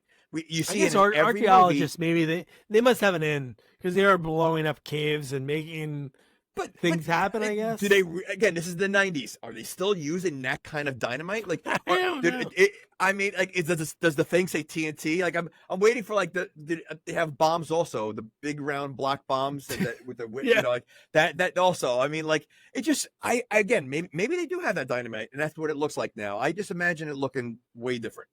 They ordered I from don't like know. the Spy vs. Spy catalog, like those bombs, those big black amazing. bombs with the What, perfect. Didn't we see a movie what movie did we see that they actually had one of those round bombs? We reviewed a movie. I can't What was remember, it, like Looney Tunes back in action? No, I don't think it was Looney Tunes. It was like one of the movies where they gave the bomb to it was in a house. A mom was there. I can't remember. Really? But yeah, because we talked about it. Like, look at the round, like the old school silly bomb. I can't remember which one it It was. makes sense. But yeah. When the budget's not big, you have to use whatever props you have or whatever you can. Whatever you bowling ball and just put like a rope on the end of it. Oh my gosh. Yeah. That would work. But God, man. So yeah, the Ackman dynamite again. They're putting that together because they need to destroy the ship. Again, he's Guyver. He can't use like his lasers and blow up the ship, or what happens at the end. Like, no, we have to use this old school way to do it. How about the fact that maybe stay in the Guyver costume the rest of the movie until everybody is cleared? Like, Yeah. why does he have to keep changing back to Sean? There's no reason to go Like, back to Sean. Is there a time limit on the Guyver? Like, all right, you only have 10 minutes left. Use it at the right, and he has to keep, before it recharges. I would love that. I don't know. I would be totally fine with that. Is that'd be a really cool thing in a movie? I love that. Whenever the person and a Teen Wolf, he's not going to be the wolf. He's just going to be Todd, and he's going to have to score on his own. Boom. Give me that. Maybe for the last sequence, it has to be recharged, and he has to use his own intuition and skill to win. Give me that. You know what? The FBI guy held his own with the one monster. Unbelievably. How? So How? I mean, yeah. Well, was it him or who was it? It made me laugh. Threw the gun. Oh, no, it was Sean. He throws the gun to the FBI guy, and he goes, after he gets knocked out of the hand, he catches it. He goes, "Here, He projector." goes, "Director, the gun did nothing." Like, he shot the gun at the monster, and it did absolutely nothing. I know. It's like, all right. Well, you mean the gun that did nothing on it, and then later a pipe hurts the creature? So a bullet can't pierce the cat-like creature, but a pipe is going to make it like... Well, the pipe is "Ugh." understandable. The pipe is understandable because it got sprayed with fire extinguisher also, which hurt it. Oh, that's true. Oh, the fire extinguisher breaks down the gun layer on their body. Yeah, yes. Oh, no, my gun Ridiculous. protective layer. Oh, my God. But listen, he survived. I mean, he took it on his own. So, well, yeah. No, he did. Okay. He did. Okay. But I do love that Corey, like, the supportive, I guess, sort of, they're going steady at this point, maybe, when she's like, "Don't fight it, go." And then he goes. and he does like a little. He walks into the brain of the ship, which seems like what it's got to be, right? And he's talking to it. He's like kind of talking shit to the ship again. Why does he have to actually talk out loud? Again, that makes no sense. Like they easily could have done like, in his head, hearing it, like again, like almost the voice that the Guyver uses, like should have been like the way it was communicating. Well, we never found out as an audience who would want it, right? Because I thought it was going to be Corey. Because remember when the thing came out and he's like, oh, I'm not the one you want. But we never find out who it wanted. We never found that out. Because I thought it was going to be her. Yeah, well, you know what? That would make sense, again, because the father is an alien. So maybe that's like, that would have had a connection for Corey. Yeah, they didn't explain who. It's so stupid. Yeah. And how about the weird laser thing? Oh, my gosh. Dude, at first, what were you thinking? I thought in my head, oh, he's going to somehow defeat the other thing. That's all I could think about. And then when it was like, it like went for like a minute. And then it was like he was able to access the computer and see everything. Because that's when he was able to see like the caveman in a but and all the other aliens in a jar. But that part was so confusing though. Like, I wasn't sure what we were looking at. Like, I mean, I'm assuming that was the past, but why are they showing that was him current. the past? That was right now. That was current. Yeah, because we saw it later. We saw it later before they were going to start launching. We saw that same ship that we saw in that sequence. Oh, I thought that was the past, and they kind of showing you how, like, what's going on with the alien race and how it started and what they're doing, and But why do they have a caveman? Oh, why do they have a caveman? Then why do we get that creepy fireside ritual? Oh. Again. So, but like it's confusing. Like, I don't know what, like, I thought that was supposed to be like a caveman kind of thing. But if so the caveman and the egg, does that mean one of the aliens turns into a caveman monster? I would like to see. I would like to see that. That'd be good, especially that type of caveman. Oh, 100%. Who kind of like Joe Friday from Dragnet. I was gonna say it looked like the caveman for the commercials. Oh, like, yeah. Like, it's like a typical like cartoon drawing of what a caveman looked like back in the day. Yeah. But it was like a drug trip because it was like fading out and then it was going back in. And then that's when we saw all the egg ships starting to go towards Earth. But then you also saw monkey monsters? Yeah, we saw a monkey monster, too. Like, what was the monkey? They were chanting like Native Americans doing like a fire, ritual. Again, that's why I thought it was the past. Like, I don't think that was. I think that was the past. Maybe it was like they were showing the past, the present, because we did see those ships start flying towards Earth. So I don't know. Yeah, but that might have. I think it was just maybe how they started. Because maybe Howard Dad showed up one day. Monkey men. That was just showing you the who knows. You know what? Might have to like do a little research on that one, and maybe there's a wiki out there explaining this. But it was just so bizarre. And then at this same point, again, Corey's alone doing the dynamite and setting the charges because that's what he told her to keep doing. And then she gets grabbed she gets seen, and I love that cut because it was like, get her. And then we see those guys, not guys anymore. They turn into the creatures because the one meets her in the hallway and stops her. And I'm like, wow, this is awesome. I just thought of that. Why would he leave Corey alone? Like, he's not good at what he does. These guys, he's not, because knowing that, well, first of all, he probably doesn't even care about her. Like, he's focused on one thing, because clearly he had many times that he could have hooked up with her. That's true. But these monsters are still around. Why are you leaving her alone? And you're letting her play with dynamite. Like, to me, someone that's never touched dynamite should never touch dynamite. Yeah. And she's setting it up. Like, so you're going to trust someone who's never used dynamite to blow up the most important thing that you need to do is blow up the ship, and you're trusting in someone who's never used dynamite, who's hooking the wires up to everything. Like, that's a professional. A professional should be doing that, not someone that's never seen it before. I hope her kooky dad. I could see him doing dynamite lessons when she was really young. Maybe.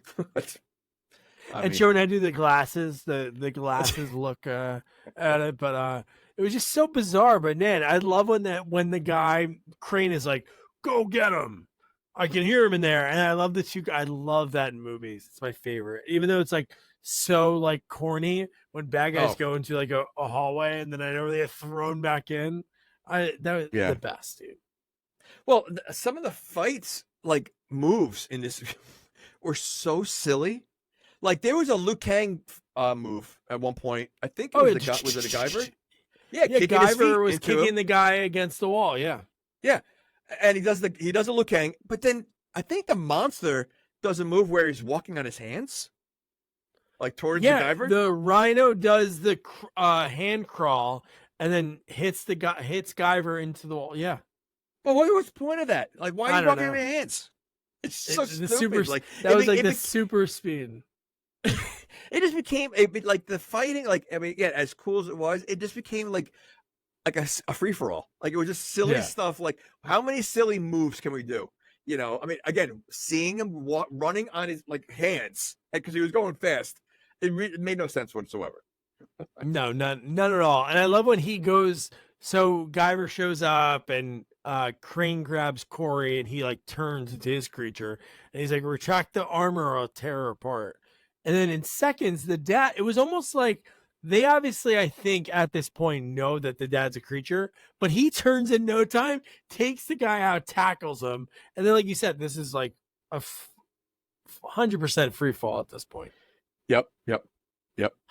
God, dude, the government guy. I know you mentioned the gun catch, and then when he shoots the girl, the boobed Angela from Who's the Boss, when she turns into like this Silver Surfer like creature thing, like I don't even know what she is, but she makes it like a laughing sound when the bullets don't work.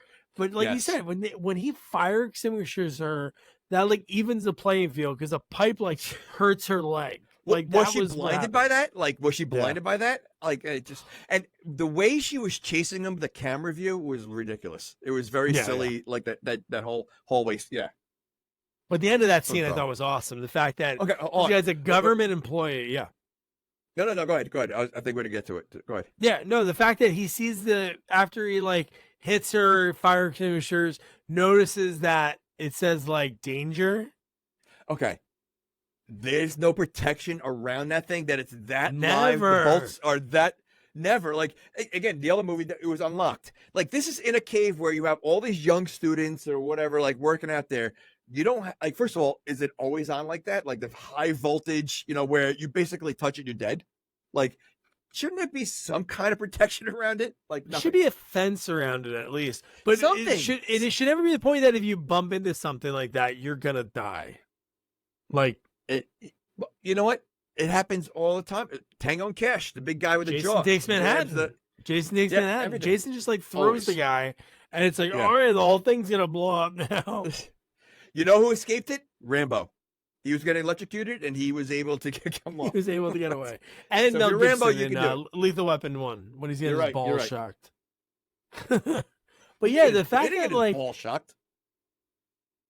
He got his chest. They were shocking. He had like a. No, it was the Asian guy who was in every single movie that was shocking him with like. It was him, yeah. For some reason, I thought they were shocking his balls. No, that was Casino Royale when they were whipping his balls. Okay. They're doing something down there. But I love that after he electrocutes her and pushes her into the thing, when she turns into a human, you're thinking, and I love that, she was like showing like emotion for a second, like, and then started to like fight, and then he shot her in the head. And what was his line? Okay, this is a 90s movie. You think that, you know what, there's going to be a great one-liner here. You know, I guess I shocked you or something, like something good. No. He says one word. One word. Because he said it earlier, too. He called her a bitch earlier. Was he he did? When she was in human form earlier. When he got caught. He called her a bitch. You're right. Okay. So it was like, it was like another, like, all right, cool. She just died like a cool, like shocking with you know, like guns, something, a good one-liner, and that's the best they came up with. Not good. But we do have at least one great one-liner at the end of the movie, which I thought was pretty good. But yeah, but so then Corey sees her dad, which is so sad. Like she finds out within like the last few hours that her dad's like a creature. and then she sees him get like spiked bad. With Well, the guy's grabbing like rebar. Well, he says the worst thing you could say in a movie, and it happens every single time, like, over my dead body. Okay? And like, oh, something like that he said, and it's Over always my- the yeah. kiss of death.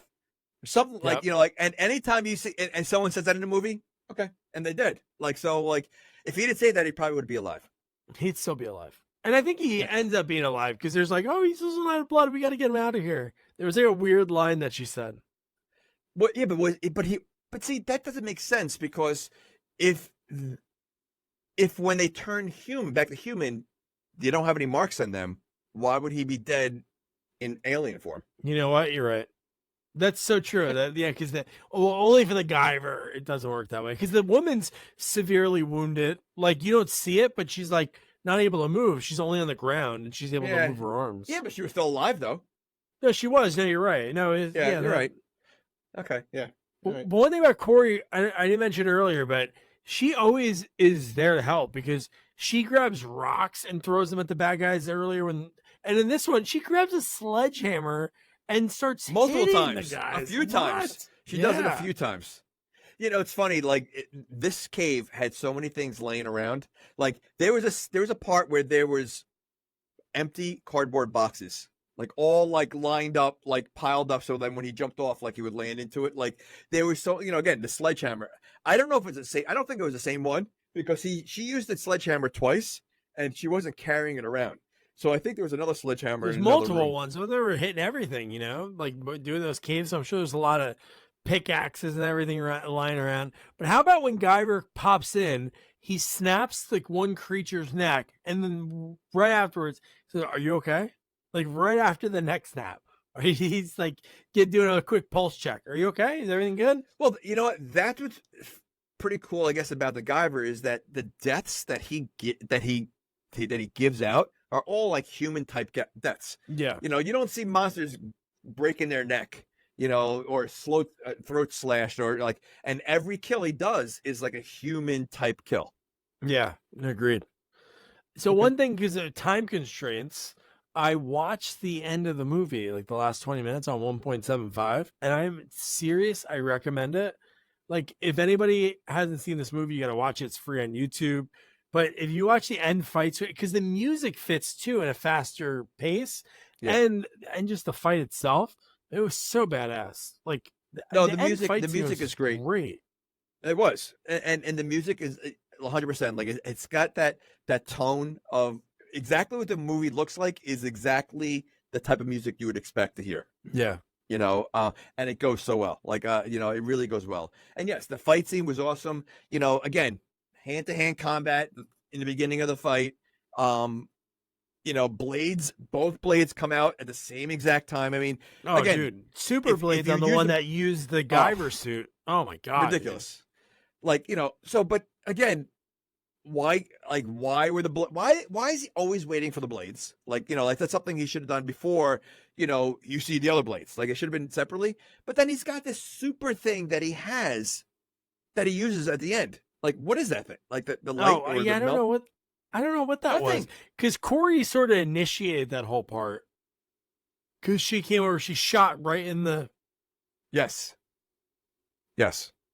In the But microchip, still, though, I guess. I don't know. But it looked like something he could have done the whole time because all he did was open his chest. Yeah. So, like, okay.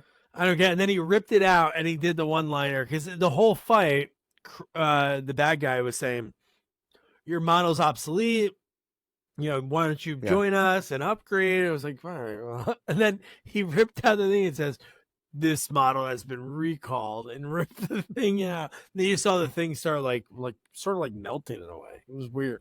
Yeah, like what was that about? Like, yeah. No explanation. Obviously it's a creature, but the outside was like metal and like Guyver, so I don't know why it was why it would be melting. Okay. Yeah, it doesn't make sense. But all right. But I really wish Corey I really thought in my head, I'm like, you know what? Is this the perfect for a movie like this? Everybody's giving it their all, like the cast, you know, great special effects. The action's fun and the movie moves. So I was like, man, this is like perfect to throw in that perfect like cheese theater. She kisses the creature, but She didn't. They were like locking eyes, and I'm like, are they gonna quit kiss? And they didn't. Yeah. So now that we're near the end, I forgot, but like, does he still have Guyver in him? Did he get rid of the Guyver? No, I think he still has it. I don't think he can. Well, because he sends the ship home, nothing leaves his body because the government guy wants to keep all the weapons. Oh, this is great. Matter of Max, you know. But his whole plot of the movie was him getting rid of the Guyver. He did. He found it was destiny. Okay, the fact that the daughter, the Corey, just lost her father. Oh, I totally forgot he did die. We're sitting there talking, yes. No, he did. And then I wrote down, he got a really nice rock burial. Could you imagine But she didn't upset. Like if they didn't have a sheet to wrap him in, they're just covering. Which part do you cover first? I can't look at his face. Let me put rocks on his face first. That's not cool, man. No, it's not. And then they ran out just in time for the explosion. Oh yeah. So they wanted to explode the ship, but the ship took off. The ship took off, which caused an explosion. Which I didn't get that whole thing. No, they had the dynamite there, so the dynamite was causing the explosion. No, their first plan was to blow it up, and then that's when Sean said to the government guy, "I'm going to send the ship home," which I don't get what that means because the ship's going to go back to. Eventually, maybe some bad guys can get to it. So I didn't get the whole point of that. Okay, but the fact that how about all the dynamite that they left in there? That's all set to blow up. Yeah, I know. Did you think about that? And some of it blew up anyway because some was on the outside of it. Yes. Yes. I wrote. Could you imagine like you do all this, like all this amazing stuff that Sean did, and like Corey, and even the government guy, and then you survived, but the reason you died because you didn't leave in time, like. It was because you wanted to hang out a little bit too much. They should have ran right away. Like I didn't get why they had to do the jump, and then of course, how'd they get the body out? And had they know that it was an explode, if they weren't planning on making it explode? Yeah, I don't know. I think once they heard it start moving, that didn't make any sense. How did they get the dad's body out? I know. He died inside, didn't he? Yeah, he did. So what they buried? They just put like a sentimental rock pile that was about his height. Yeah. How tall is your dad? Oh, he's about like 6'4". Okay, we'll do the rocks 6'4". And how long is that rock pile going to last? Like wind blows things around, like things are like it's not going to last. Eventually, it's going to start like some rocks are going to crumble down, fall down, and his father's face is going to be hanging out. Yeah. Okay. All right. And they leave the government guy. So there's no cell phones at this point, obviously. Well, there are cell phones, but not. I'm sure that guy has a cell phone because he was calling back to the office again.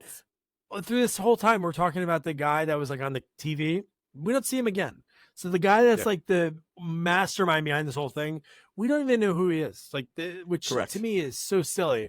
But yeah, they could have honestly they could have done this whole movie without ever showing him and make that one guy that was there the leader. And that's it. There's no because the fact that they never addressed that unless they were planning on making a third one and he's gonna come back. But yeah, they didn't need to do that because there was no explanation.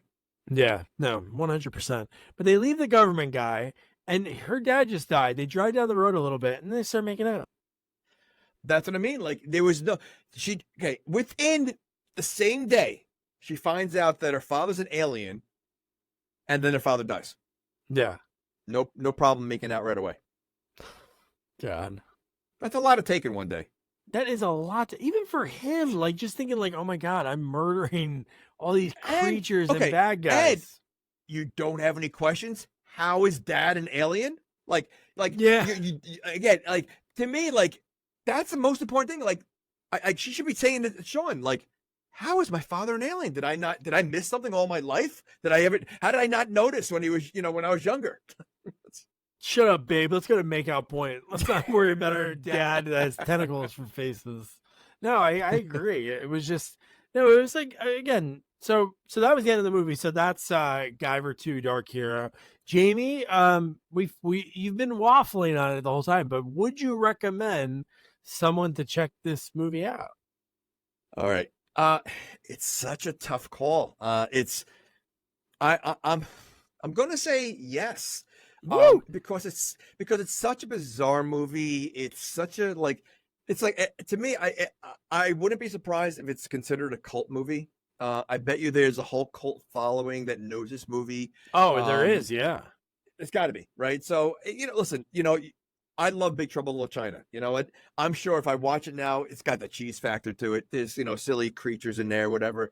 I think it's the same kind of thing where it's so bizarre and so cheesy, yet it's like you have to watch it, because you just have to watch it. Like it's really hard. Yeah. It's one of those movies, like most of the movies we review, I could easily say absolutely not, or yes, watch it. This one is like on the fence. It's like, it's a tough call, but I would say you have to watch it. Unfortunately, though, if you watch it, you're probably going to want to watch the first one to get some answers. Yeah, maybe watch it in order and you'll be probably better off. But no, I agree. I think this is a movie that I would definitely recommend, especially for people that are like around our age group, because I feel like that really hits the people that watch the Godzilla movies that were on on basic cable. And then also you get the people that watch Power Rangers, because that, to me, this is like the perfect lead-in to Power Rangers. The way they were fighting, especially the way the Guyver looked. It looked like a Power Ranger in a way. Like they just, instead of having a metal suit, it was like, hey, let's pick colors so each one is designated to be. It also reminded me. So I don't know if you've seen a lot of the old Godzilla movies. So I remember as a kid, there was a Godzilla movie with like a robot man who grew the size of Godzilla. Like he's sort of small. Yeah. And he reminded me, I'm trying to find a clip and I'll send it to you. And he reminded me of the Guyver. Like he looked very, if I remember correctly. So yeah, there was and so like seeing him, the way he was fighting would be like, I think probably the way he would fight the monsters in Godzilla, because you always saw like a bounce on their rubber suits, in the Godzilla movies, so like it's such a, it's a cross between, you could see like that Japanese, influence on this movie of what the fighting scenes, the music, and just the costumes. So yeah. You'll never see another sequel that starts off with cocaine and Barbie dolls and then ends with a girl finding out her dad's an alien. And again, the beginning of the movie, I think every movie should have the title screen after 5 minutes of watching the movie. Oh yeah. And the way they did that, I've never seen that ever in a movie. And I thought it was very creative and it gets you grip. Like when I saw the first scene, I'm like, all right, I'm on board. Like, here it goes. Then again, it does slow down, but the fact that it just hits you right away, doesn't waste any time. That's what a movie should do. Yeah, that's a great title card. That's up there, man. We've covered some two good ones. I know obviously Critters 2 got right to the title card, and there was not a lot of there was a little bit, but not too much. But those are some good ones that we've covered. And so next up, man, we are this is the first time we're celebrating 420 in the right sense. And I'm not talking Earth Day. Because we did Harold and Kumar escape Guantanamo Bay. And next up, we're going to be covering How High 2, which there's good people in this movie. So I'm sure, as it being a straight to DVD movie to a sequel of a movie that came out in like the late 90s with Method Man, Redman. So this one, I'm sure it's got to have some ties to the original, but it has DC Youngfly, who I love. He's hilarious. I think he's like today is like Chris Tucker in those movies. He plays those roles great. He was in I Got the Hook Up 2, which we covered a few years back. Mike Epps is in it. So no, it should be fun. It should be great. And for it, Jamie got a great actress who's been in so much over the years. She plays a homeless woman, which is mind blowing because she is a beautiful lady and she plays a homeless woman on Cobra Kai.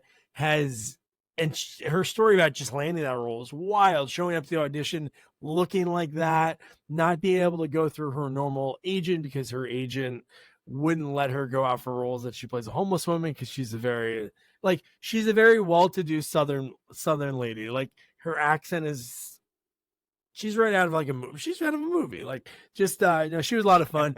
And it was cool because I mentioned How I Too, and she loved it because this is a movie she didn't have a large role in, But her role, she absolutely loved because people reach out to her and said how believable her scream is. So we'll have to find that out when we watch How High 2. So don't forget to review, rate, share our podcast. Follow us on all social media at Sequels Only. And don't forget to check our website, sequelsonly.com. Good night. Good night.